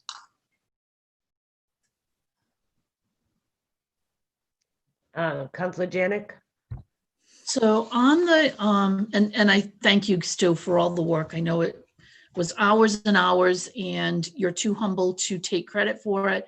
I know it was you and a whole committee, so kudos to all of you. My question on the sales proposal, it says the expiration date is 12/31/2020. So have we signed this yet, or we're going to approve this at the council level? We have, so that they could get the order in, and I am seeking council to ratify this for all the reasons that we just addressed. Okay. We need to get moving, and the only way we're going to generate those savings, those year-end savings, was to sign the contract and get it moving. I did check with the treasurer. We do have the funds available because we do have to come up with half of this to fund this within a couple of weeks to get them going. Okay. They are basically taking on my word that we are going to move forward. Okay, great. And then on the front page of our agenda item, it said that we would secure if we had done that, by the end of the year, we'd secure a $90,000 end of year savings. And so you had said 60 something, Stu. So is the difference because we'll have volunteers to do some of the work? Yes. Yes, and also the other thing I would note is that there's just in one element of the Compan products, it's a $64,000 savings. So there is a lot of savings that spread across a couple of different areas. And I think we can get a little bit further with that. But as soon as we have approval to move forward, we're ready to start really tapping into our fundraising list. I think there are a lot of people that want to help make this a reality. So we're excited to take on the next phase of this challenge. That's great. Thank Any you. other questions? Well, it's not a question, it's so Stu, for the folks at home, how do you volunteer to be a laborer? Sure, that's a great question. Thank you. So there's a website that we have called recreatetownfarm.org that will have more and more information coming out of it in the next couple of weeks. I'd encourage people to go there and just sign up. We can use all sorts of help in different ways, from fundraisers to people actually, when it's appropriate with COVID guidelines, grabbing a shovel and helping us move things. This is a real team effort, and Deb, rightfully recognized that there's a whole group of people and a team that have helped us get to this point. And again, I want to thank them, and also Chris Scott has been a huge help in this, in us moving things forward. He's been a real guiding factor in this. So thank you to Chris and to the rest of our team. Thank you, Stu. Anyone else? Yeah, I'd like to entertain a motion then. And the motion would be to ratify the contract with Compan for Town Farm Grant Project. I make a motion to ratify. Do we need to put an amount or just ratify the Just proposal? to ratify. I believe just to ratify the proposal. Yes. Just to ratify, because it's the proposal that's in front of you. Yes. Okay, make a motion that we ratify the proposal for the recreation area of Town Farm. Second, With compound. With compound. second, Motion's been made by Counselor Edwards, second by Counselor Janick. Counselor Vieira, Yes. Counselor Burk, Yes. Counselor Edwards, Yes. Counselor Janick, yes. and I'm a yes. Thank you, Stu, once again for all your work. My pleasure. I Thank wasn't, you, Stu. Oh, you forgot Donna. Donna, Counselor Cook, I'm sorry. Yes. Okay, I'm sorry. Everybody changed positions on me in the middle of this, and Donna went to my right, and she wasn't. So Donna, I apologize. Thank you, everybody. I hope to see all of you when we do a groundbreaking. So and I'll keep you posted. Yeah. When's that going to be? When it's warmer. Take care, everybody. Thank you. Counselor Burke, are you ready? I think so. Okay, well, if you get interrupted, it's fine. We understand. Thank you. So Donna, I did hear your concern, and I appreciate that. At the same time, I tend to like to think ahead and look at things that might be. And, you know, we certainly never assumed that this whole debacle was going to happen to us, but it did. But, you know, am I wedded to that language? No. So if the council preferred that it not be in there, we don't have to include it. So to move that section forward, I'm going to make a motion that we accept the additional language under 2A of the governance policy that states at any time there is a change in the Open Meetings Act, OMA, by the Rhode Island General Assembly or an executive order of the governor that allows for public meetings to be held virtually, the council may choose to hold meetings virtually in accordance with the OMA at that time for the governor's executive order. Do I have a second? I'll second it. Motion's been made by Counselor Burke, seconded by Counselor Edwards. Counselor Cook? Counselor Cook? No. Counselor Vieira? Yes. Counselor Burke? Yes. Counselor Edwards? Yes. Counselor Janick? Yes. And I'm a yes. 2C. Mike, so it's at all emergency meetings, The only item, right? Just get rid of the first and put only. so we strike first and replace it with only. And you're absolutely right. I don't think that first should have been there because an emergency meeting has to be specific, right, Mike? And it has to be where we don't have time to wait until the next meeting. At the open meeting, correct, you're correct in that. So the only thing that could be on the agenda, actually, an emergency meeting, you don't even have to post an agenda till after the meeting. Right. The other problem too. So it should be used very rarely, and I don't think we've ever had one in my tenure, except maybe for the original declaration of emergency. But after that, right. So this is just that language cleanup that it's just a good language cleanup. It doesn't really do anything substantively. So I make a motion that we, under 2C of the governance policy, strike on the second paragraph, after the word, the clause at all emergency meetings, strike the word first and insert in its place the word only. Second it. So I have a second by I'll second it. seconded by Donna Cook. Donna?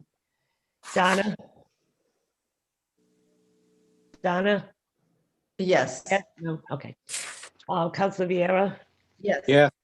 Counselor Burke? Yes. Counselor Edwards? Yes. Counselor Janick? Yes. Moving on.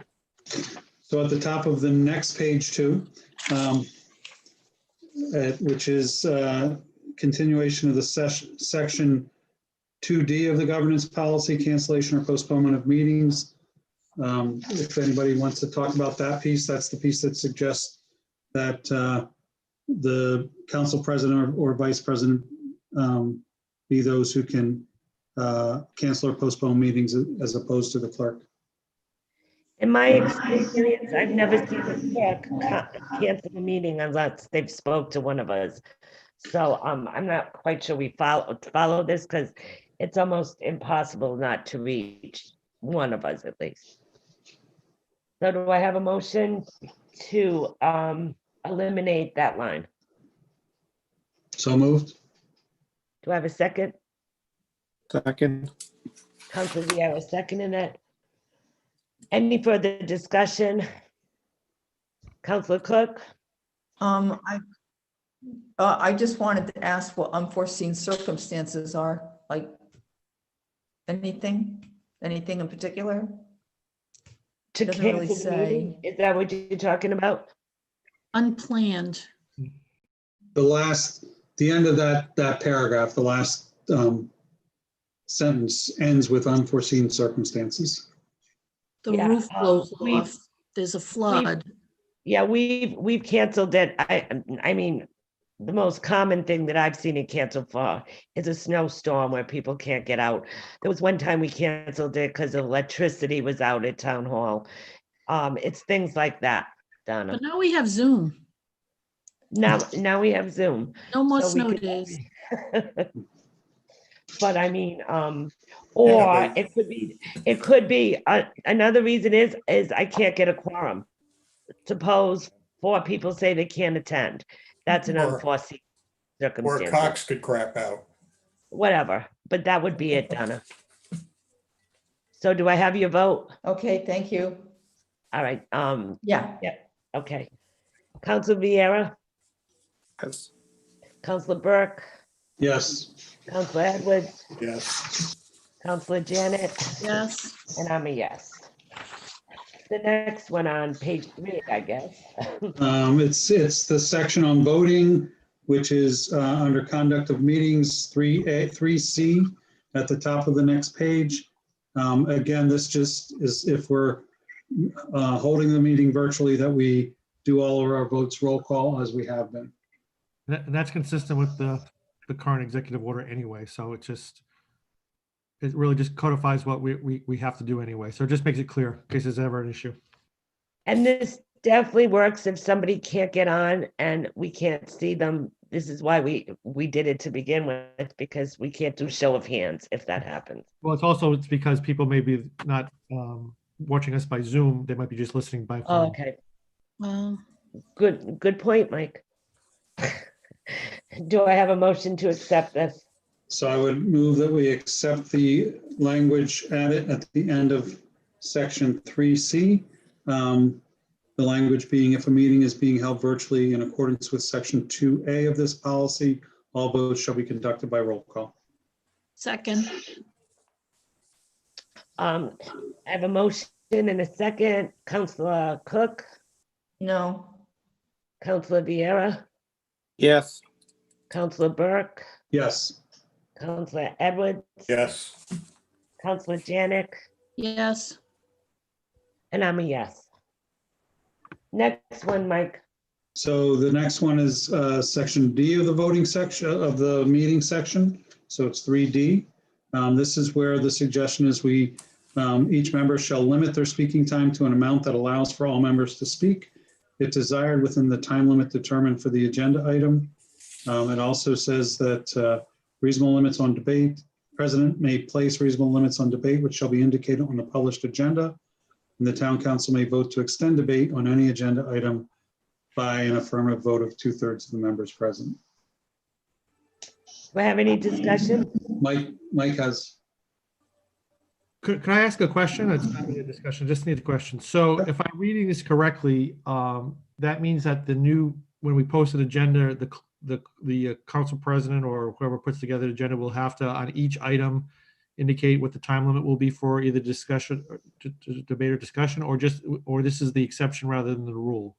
No, the intent is how you first described it as written. An alternative could be that at the beginning of each item, we decide, how much time we want to give it. All right, I just want to clarify, it's not my choice to make this. Yep. No, that's a good question. I'm not passing on the merits of it. I just want to make sure we do it right if you do pass it. Donna has a question, Denise.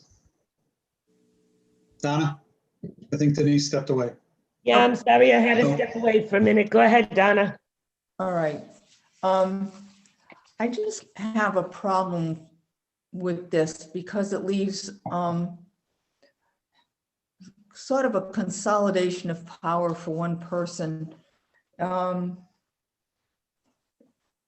For the town council president, maybe, you know, other people don't have a problem with it, but I've had immense problems with being shut down. So I'm just going to speak from my point of view. I think if I'm not quite sure whether the person putting the agenda item in is supposed to put a time limit on themselves, or whether the committee that puts the agenda together on the Tuesday determines how long you're going to get to speak. I'm not clear on that. It's also a limitation on speech, which I'm not really a fan of. And who defines the time to stop the debate? That's another problem that I ran into in my 2 years, which I found very unfair. So if you have this sort of situation where it's not a popular subject, but yet the agenda item's on there, and someone's decided how much time you can speak, and you think that there should be more time to debate it because you have a constituency, then if you're a minority, you don't have a chance to get your point across. I just don't think, and there's no minimum stated and there's no maximum listed as to how, you know, that could be. It's left up to one person to determine how long you can speak or what the maximum would be, which can be kind of dicey depending on who you are. And so I just think it's a way, in a way, suppression of someone to be able to speak with maybe a subject that's not that popular, and they're just shut down. I just don't think it's micromanaging of speech. It's kind of undefined of the time. And it's left up to one person to determine who's going to speak, how long someone's going to speak. And then if you are told time is up, you then have to see if 2/3 will let you speak. Madam President. I just don't think it's a good idea. Madam President, may I? Yes, go ahead. Jay had something. I'm sorry. No, well, okay, so we're on item 3D, and the point in question is where it says each member shall limit their speaking time to an amount that allows for all members to speak, if desired, within the time limit determined for the agenda item. And then the next red part is which shall be indicated on the opposed agenda. The town council may vote to extend debate on any agenda item. My only problems with these are, number one, you're asking us as individuals to police ourselves and not rattle on. And with my experience, that's kind of an unreasonable expectation. Also, lots of times, I had this happen on the budget committee many times.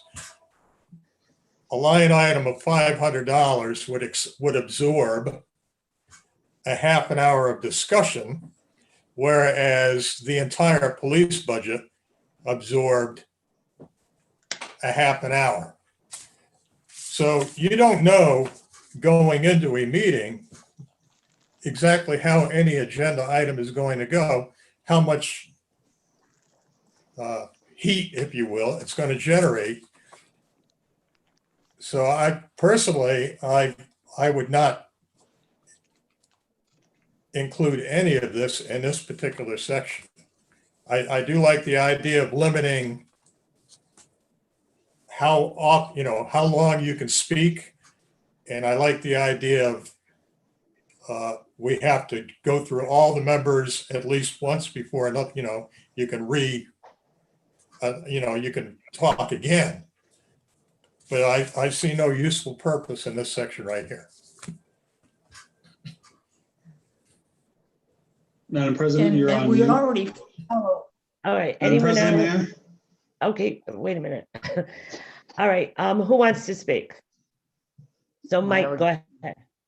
So just to respond to a couple things, actually, Jay, on your item about policing ourselves, I did consider putting in a time limit of say 2-3 minutes for us, but was concerned that people would find that too limiting. And so that's why I didn't. I certainly think that could be a viable option. And actually, my experience is when you set up timeframes within a meeting structure, it helps to ensure that all voices can be heard. I mean, look at how many town council meetings and like you have where one person gets up in either one member of the council in this example, or later on in the public example, one person gets up and speaks on and on for 10 minutes, repeats themselves repeatedly, and then maybe gets back up in another 10 minutes and basically says the same thing, only because they want their point to be heard, as opposed to within that time frame, you may have been able to hear 2 or 3, maybe 4 other people express their opinion. It also makes it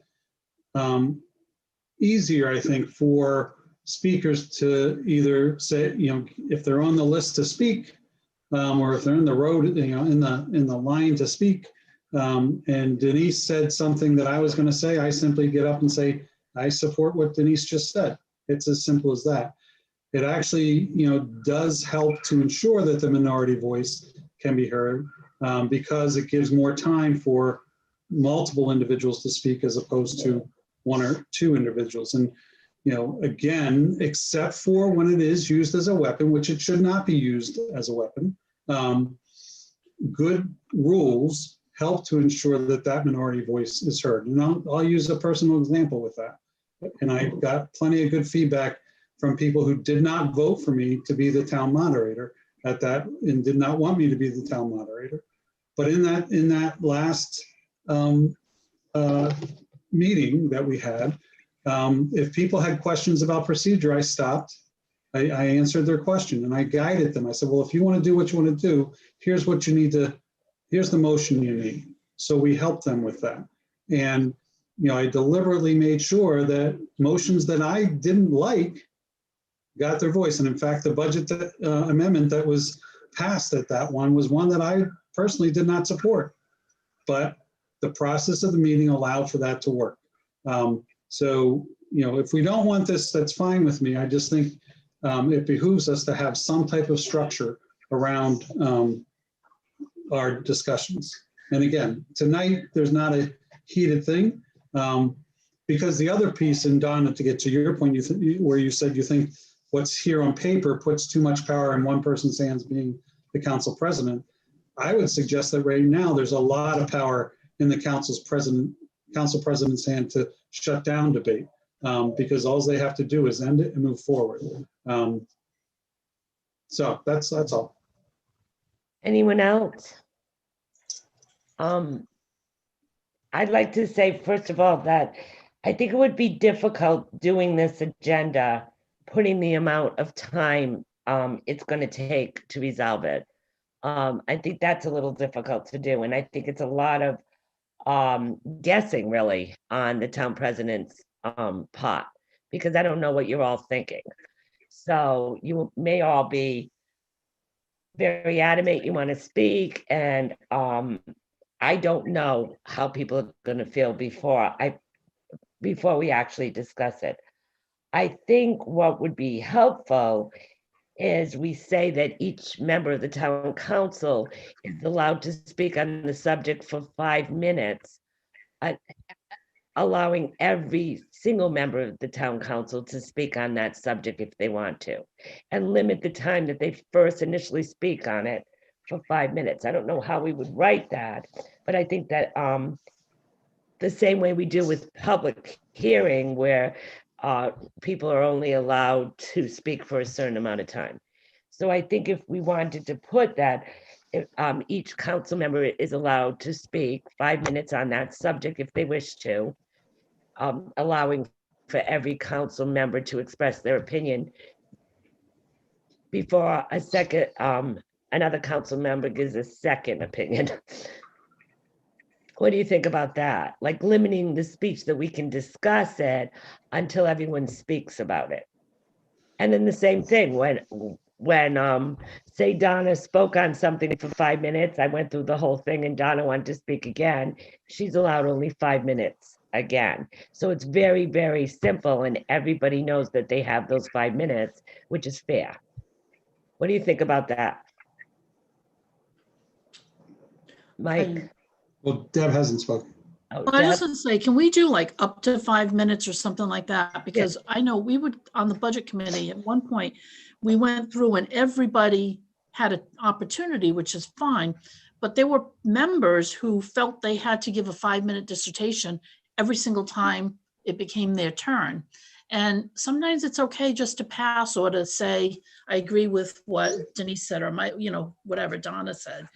I don't think that we all, if every one of us, if every one of us speaks 5 minutes, that's like a lot of minutes on every item. Yeah, I mean, they don't have to speak 5 minutes, but we could put a maximum of 5 minutes. Maximum of something like 5. that. Mike, did you want to say something? Yeah, and just my example is what Deb just gave. I didn't count every item up, but I counted 16 major items for tonight. So 5 minutes times each person for each item, it comes out to about, I think 7 hours. I probably did the math a little bit wrong, maybe 6 hours. And I understand that was an example you gave, Madam President. I would suggest that why don't we not do anything with that section at this point? And I can come back maybe at a later date, taking into account what people described here, and we can look at it again.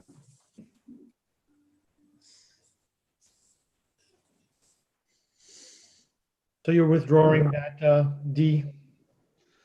Yes, and since it was never made Okay, as so a you're motion anyway. withdrawing it for, So Mike, you're withdrawing it for further study to see how things go?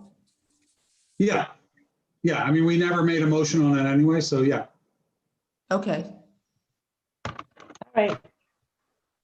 So let's move on. E1. So that's, did you guys hear me? Yeah. So Yeah.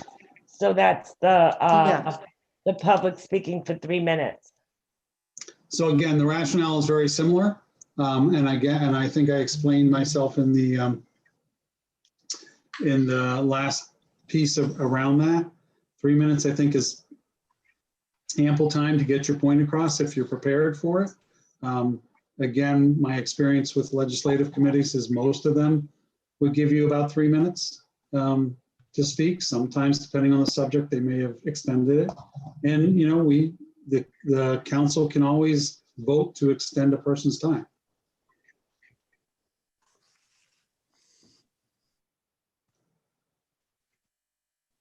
Get a motion to move it? Discussion? Do I have a motion? So moved. To amend section E1 to strike or longer at the discretion of the president, and to add any member of the public speaking during the public comment period or at other times when invited by the president to speak shall be limited to speak once for no more than 3 minutes, not inclusive of time used to respond to direct questions from council members. You're going to add the members of the public encouraged to provide written. Yeah, did we want to take that at the same time? We might as Yeah, well. okay, so members of the public at the end of that are also encouraged to provide written legible comments in lieu of speaking and to provide their oral testimony in writing for the public record. And I say legible because I know how I write things down. Joan wouldn't be able to read it, or Jeannie wouldn't be able to read it. So do I have a, You have a motion, right? Yep. I'll second it. any further discussion? Counselor Cook, Yes. Counselor Vieira, Yes. Counselor Burke, Yes, Counselor Edwards, Yes. Counselor Janick, Yes, and I'm a yes. then on Number the five section, on page 4, go ahead. yep, the proposed new section 5 of speaking by members of the public. Any time limits identified above do not apply to an individual who has requested that an item be placed on the agenda and who is presenting that topic to the council, but it shall apply to any other member of the public who is invited to speak on the topic. Any discussion? Do I have a motion? So moved. Do I have a second? Second, Motion's been made by Counselor Edwards, second by Counselor Burke. Counselor Cook?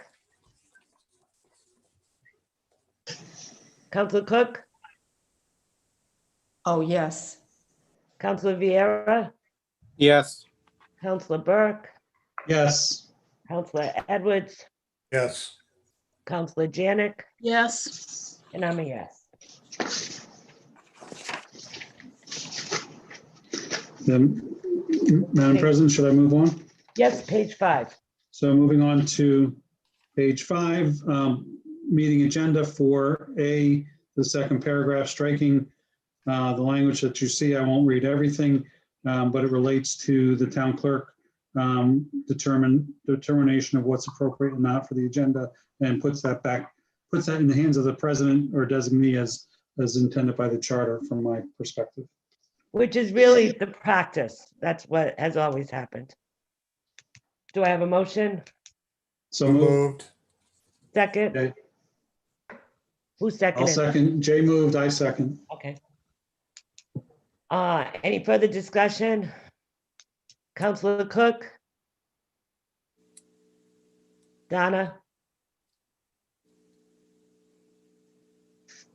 Donna? Yes. Counselor Vieira? Yes. Counselor Burke? Yes, Counselor Edwards? Yes. Counselor Janick? yes, And I'm a yes. All right, move on. So 6A would be just adding the deputy town clerk. yeah, I would say, no, there's one before that. There is. 4B, it's just a moving of the word only, because I think the intent was to say that new items can be added by a majority vote only instead of only during the council meeting. Can we add it If that's, during the council meeting? if I'm wrong with that, then we don't need to do it. Mike, are you reading that? Yeah, that's fine. He's right. Okay. Do I have a motion? So move the word only to after council meeting. Do I have a second? Yes, second. Okay, seconded by Counselor Vieira. Counselor Cook, Yes. Counselor Vieira, Yes. Counselor Burke, Yes, Counselor Edwards, Yes. Counselor Janick, yes, and I'm a yes.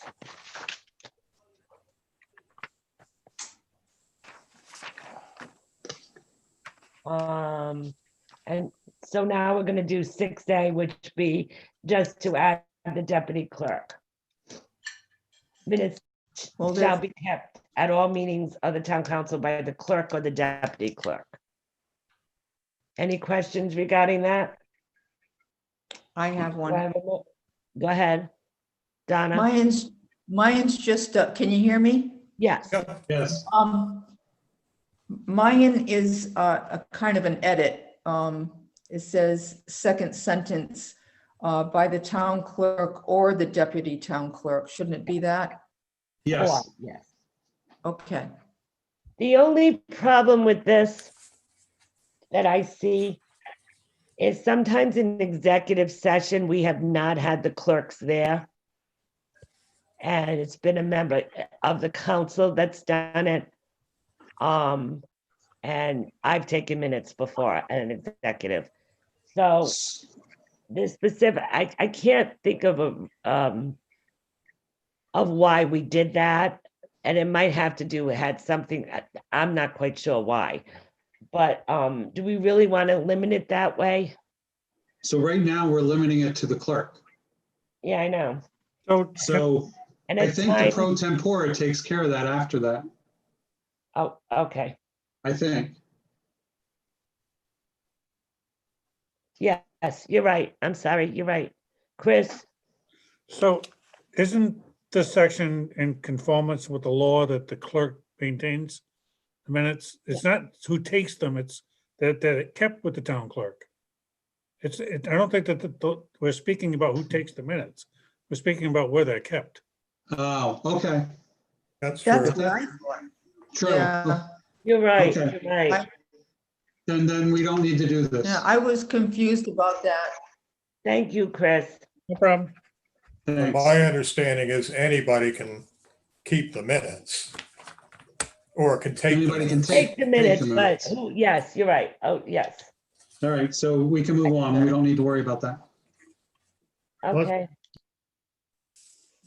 So then, Limited. under Go other ahead, Mike. governments, actions by president, this basically codifies in our rules what is already in state law in the home rule charter. So it just, makes that up front and center for us, that the president is the chief executive officer, and that they have full rights and responsibilities to take emergency action as allowed for under state law and the charter.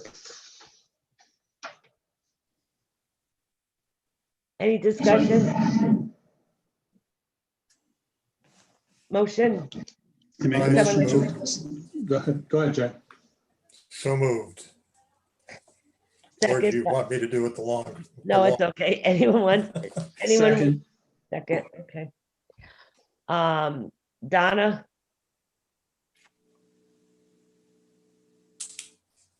Yes. Bill, Yes. Mike, Yes. Jay, Yes. Deb, Yes. and I'm a yes. Okay, and then now it's, Matt is not addressed. So that just, two things here. The language that you see before you simply recognizes that Robert's Rules is going to be revised probably at some point. And so allows us just to follow whatever the most recent addition is. So if you want to take that piece, I don't know, Madam President. Yeah, I agree. Do So I have moved. any discussion? Do I have a motion? So moved. Second, anyone? Second. Second by Counselor Janick. Counselor Cook, Yes. Counselor Vieira, Yes. Counselor Burk, Yes. Counselor Edwards, Yes. Counselor Janick, Yes. and I'm a yes. I think that's the end.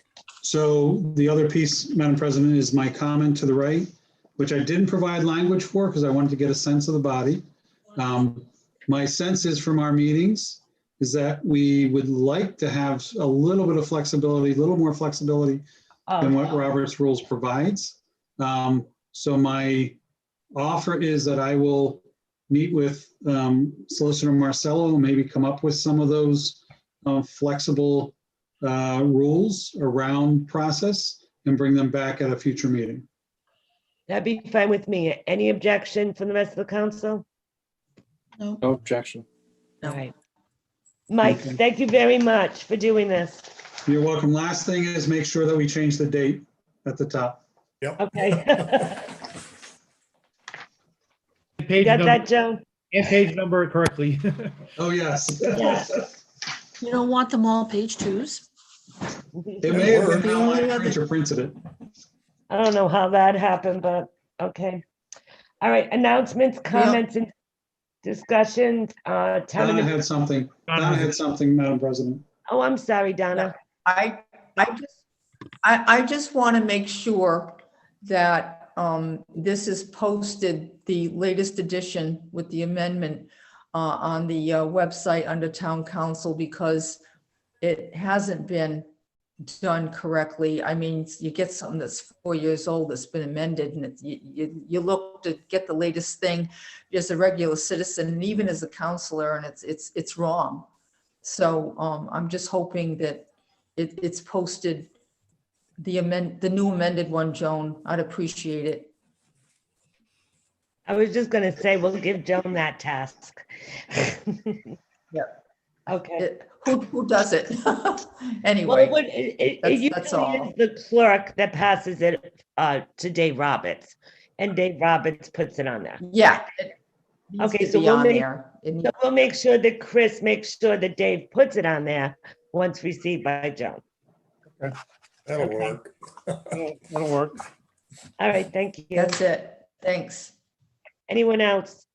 I look down and I don't see you guys raising hands. No, okay. No, we all moved around too. Yeah, you all moved around again.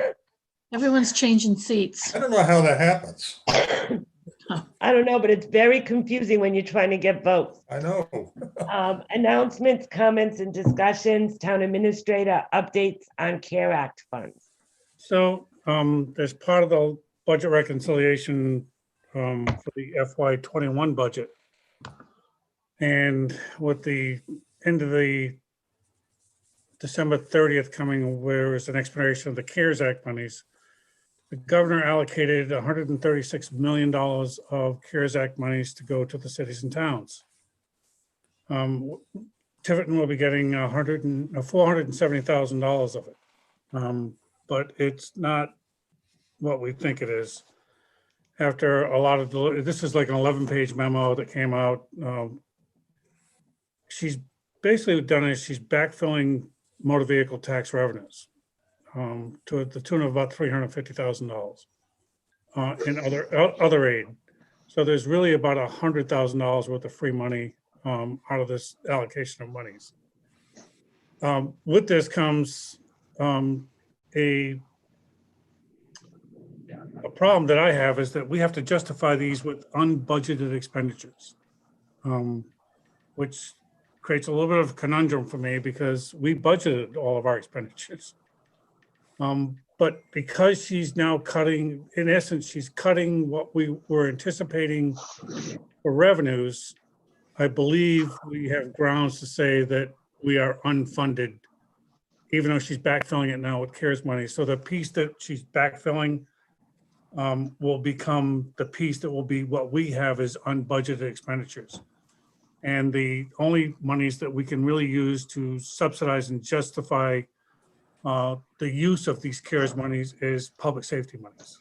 So it'll be police and fire, mostly fire for EMS services, overtime costs, and our police as well. We do have many expenditures to justify those. And we're trying to get the guidance now from the state, which they're still writing on how we're going to go through this, and they will be providing some workshops for us.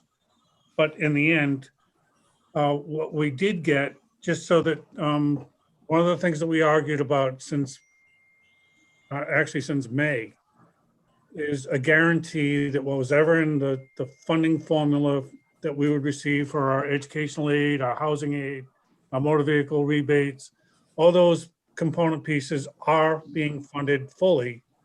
The only exception is their pieces are being carved out and supplanted with CARES money because the state doesn't have the money to give us what they would have agreed to had it not been for the CARES money coming in. So we are being made whole, and we do have a little bit of excess monies, and it's not a lot of excess, but it's, and believe me, we're going to eat it up because we're still going to wind up providing testing, and when the vaccinations come out, we're going to be doing those as well. And we're trying to see if we can get an extension of our expenditure level, because everything right now that we have to justify with have to be expenditures that were done up through December 30th. So we're trying to see if with the new stimulus act, was there a carryover that allowed the CARES money to be extended? And can we extend our expenditure base level as well? So we're still working through the process.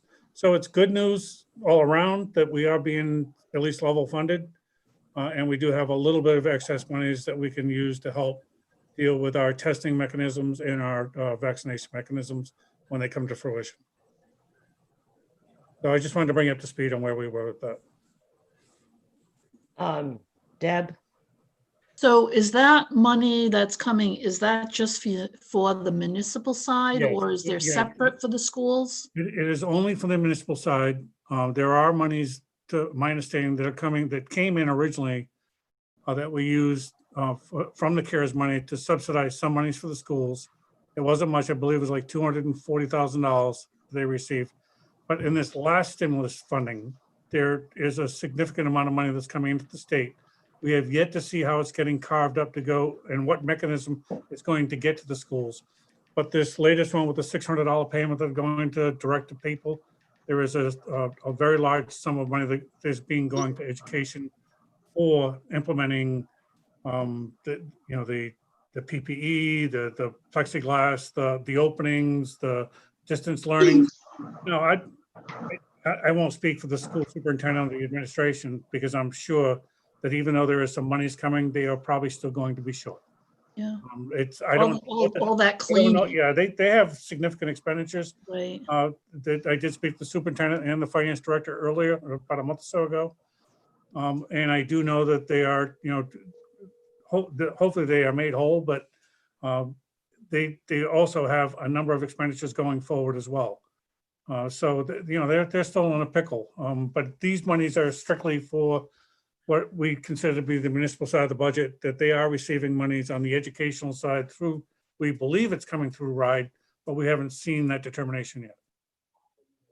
But we are trying to keep our eyes on all of it. And I know the treasurer is also very keen on watching what's coming through. So. Anyone else? Okay, the next one is mine. Jay, I'm sorry. Go That's ahead. no problem. So when the vaccinations finally begin to arrive in some quantity, the vaccination material itself doesn't cost us anything. Is that correct? No, that is funded by the federal government, from what our understanding is. And I will tell you, we are, just because we are in a public comment area, it is only commentary issues that we're dealing with. We haven't received anything locally. And I will tell you, we are getting a number of calls from people who are over 70, 75 years old, looking to find out when they can get vaccinated. We do not have them. The state is only receiving 14,000 vaccines a week. And they have done, I think, between their hospitals, their med staffs, the frontline people who are dealing with patients, our EMS people, our first responders. It'll probably be another 3 weeks before they even finish with the first responders. It is a daunting task to get them all done. And when you're only getting 14,000 vaccinations a week, it's going to take a while. I did the math just based on the state's population of, we're looking a good 70 weeks before this thing gets done. So it's, but ultimately, I think it is going to get pushed down to our EMS and meds pod to try to do some of this on a local level, because the infrastructure is just not there on a state level or a federal level to do it. So I think ultimately they're going to try to continue to do the region for as long as they can with these limited groups that they're doing. But when it comes out to a full blown area, we're still waiting. We're going to have another meeting this week with the governor's staff and the EMS people and the Department of Health. Until they start to see more vaccinations coming in, that won't happen. But ultimately, I think it will come down to the local level. Well, I guess the point I'm trying to make is there will be manpower and location expenses. Yes. But the vaccine itself won't cost us anything. No cost to us. And there's some, like, I'm willing to volunteer and help. So my service won't be anything, and I'm sure I can get some nurses in the community to help with me. So Okay. hopefully we'll get some volunteers also. And keep in mind, this is a two-step vaccination. So Right. it's gonna be a Right long. now it is. There's movement federally to try to move it to one, but that's still got a little bit of legs to go yet, so. Because they're trying to get the masses inoculated, even if it's with the first. Yeah, but the first one doesn't give you much immunity at all. Yeah, I think it's still two-step. It's still two-step. What they're hoping to rely on is that there'll be time enough for more to be made so that everybody can then get the second, but to get more volume out there at the front end. Bill, did you have your hand up? Yeah, did you hear anything, Chris, about CVS? I was just gonna say that. Will CVS, I mean, we got a CVS at every corner next to a Dunkin' Donuts. Will So CVS be like their flu shots? Will they be we really don't. We have, participating? We have it at Dunkin' Donuts. We only have one CVS. we have two pharmacies in town, but they are receiving some, but on a very, very limited, and it will not be the local staff at those pharmacies. They'll be bringing staff from outside to do this, but because they still have not completed the first wave of Section A, 1A, 1B, 1C of the medical staff people at the hospitals, the nursing homes, the first responders, they're not even close to finishing those yet. So it is on a very, very limited basis that CVS and what's the other one? Walgreens, before they start to see anything locally. So I know people are calling and we're referring to the Department of Health and the governor's office because there's nothing, we can't make the vaccinations come any quicker. I would love to, and we would love to provide the service if we can. I also know at my hospital, they're not even done doing all of us yet, even the first shot. We just started the second round. Well, there's this still week. people at my hospital getting the first, and then some of We us still are have getting the those too. second, too. We do too. Anything else? Okay. I'm not missing anybody's hand, no. Okay. Councilor deMedeiros announcement regarding business establishment compliance with the governor's executive order. I'm going to try to be short here, but I want to make sure people are listening. We have received complaints that certain businesses are not following the COVID restriction by the governor. But I do want to say many are, but there are certain people that are not doing it. And if you don't comply, things will get worse. And I know that businesses are suffering right now and there's a limited amount of people they can have there. But if COVID gets worse, she will shut everything down again.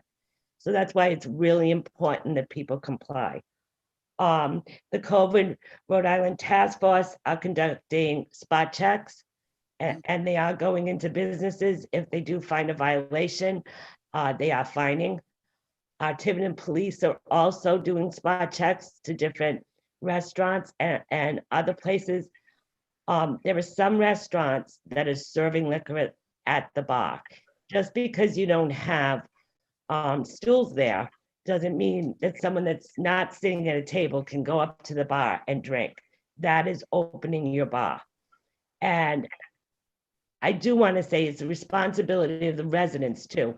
Please don't expect that you go up to the bar or if you're waiting for takeout and you ask for beer, do not give businesses a hard time if they will not serve you.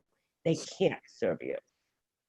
I checked with the lawyer and we can suspend alcohol licenses. Not that any of us would ever want to do this, but things are getting bad and people standing at a bar drinking can spread the virus. And I know I'm a little sensitive to this because of where I work, and Councilor Janick can tell you things are not good. This is the worst I've ever seen it. Hospital staff is getting tired. Patients are coming in continuously. It's worse than last winter as far as I'm concerned, and it is spreading. And if we just do this for just a little bit more time and allow the vaccination to go out, hopefully we can get back to some normal. So like I said, I don't think any counselor right now would like to suspend a license, but you cannot be drinking at a bar and you cannot be serving at a bar. Now, if you're sitting at a table and you want to go to the bar to get a drink and you bring it back to your table, that's fine. I witnessed people waiting for takeout, going to the bar, getting a drink and standing at the bar drinking, or going to a corner with your drink, not sitting at a table. That's not allowed. And if the task force finds this, or if the police find this, you will be fined, and the town can suspend your liquor license. And I don't mean to be preachy, but I'm just begging people to try to do this for a couple more months.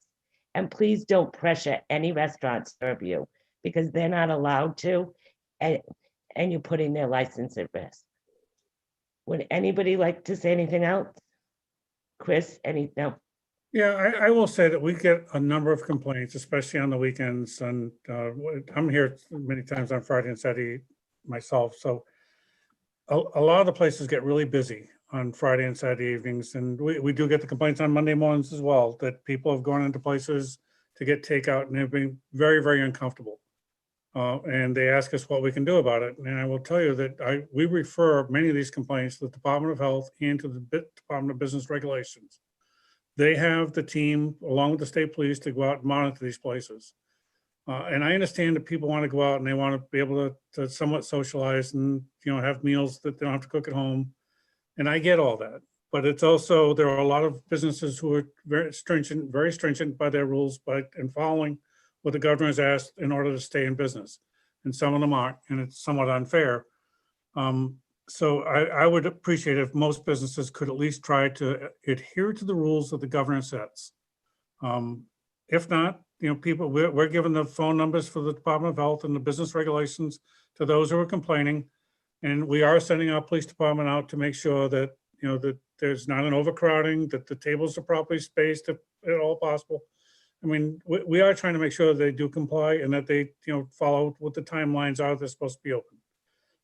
It is a daunting task, and it's the last thing I want to ask the police department to do. But because of the number of complaints that we are getting, we are at least trying to make a presence. So. Anyone else, Jay? Councilor Edwards? Okay. As many of you know, I come from a military background. And that background has taught me that somebody has to be in charge. Somebody has to make the hard decisions. And that somebody is us. That's why we're here. We can't always rely on some outside entity like the Department of Health to take care of what happens in our town. We need to do it. So I'll make an unpopular statement. The town administrator has mentioned it. The town president or the town council president has mentioned it. I've heard it from the police chief. They get a lot of complaints about this. Therefore, we need to address it in some fashion. One fashion would be when we get enough complaints about one particular business, require the owner of that business, not the bartender, not the waiting staff, the owner, to come before us and explain why he is refusing to obey the rules. Because ultimately it's his responsibility to do that. He can't blame his staff. It's him or her. And if we can't get a satisfactory explanation out of them, then we should tell them, okay, there's a penalty for this, and it could very well be we pull your license. That's your first chance. If it continues, then we carry through the threat. And I can guarantee you, you'd only have to do that once or twice before you get everybody on board. It may appear draconian, it may be cruel, but it's necessary because our responsibility is first and foremost to the residents of this town. Okay. Jay, even if we were to pull a license, we have to have a hearing anyway. Yeah. So these business owners would come in front of us and explain to us what's going on, and so in order to pull a license, it does require a hearing. So they would be able to speak. Mike? Well, we would get them before us once and put them on notice, and then they go, and hopefully they comply. Yep, the only thing I would just want to add is because the council serves as a liquor control board, and you would be the hearing officers who would hear any complaints. It's the council, if they hear of a complaint, they need to call the police, the town administrator. You can't be witnesses and the complaining party at the same time. You're supposed to be the neutral board. So I'm just warning you. Oh, yeah.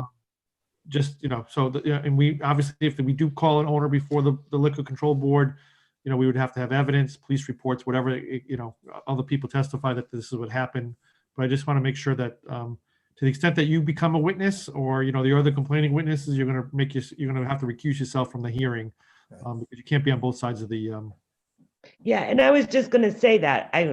I mean, you can be a witness, but you won't be able to vote. You'll have to recuse yourself. Anything else? Anyone else? Okay, moving on. Town clerk, update on March 2nd, 2021 special referendum. Okay, just to update the council, March 2nd is a special referendum from the state. They will be sending out voter information handbooks. This referendum includes 7 ballot questions for state bonds. There are no local questions on this ballot for Tiverton. The state will be mailing out mail ballot applications during the week of January 18th with a return date by February 9th. January 31st is the voter registration deadline for this special referendum. Early voting will occur from February 10th through March 1st at the town hall during normal business hours. And for the March 2nd special referendum, the polling locations are awaiting approval by the Board of Elections, and we expect that to occur on January 14th. Any questions? Deb? Oops, sorry.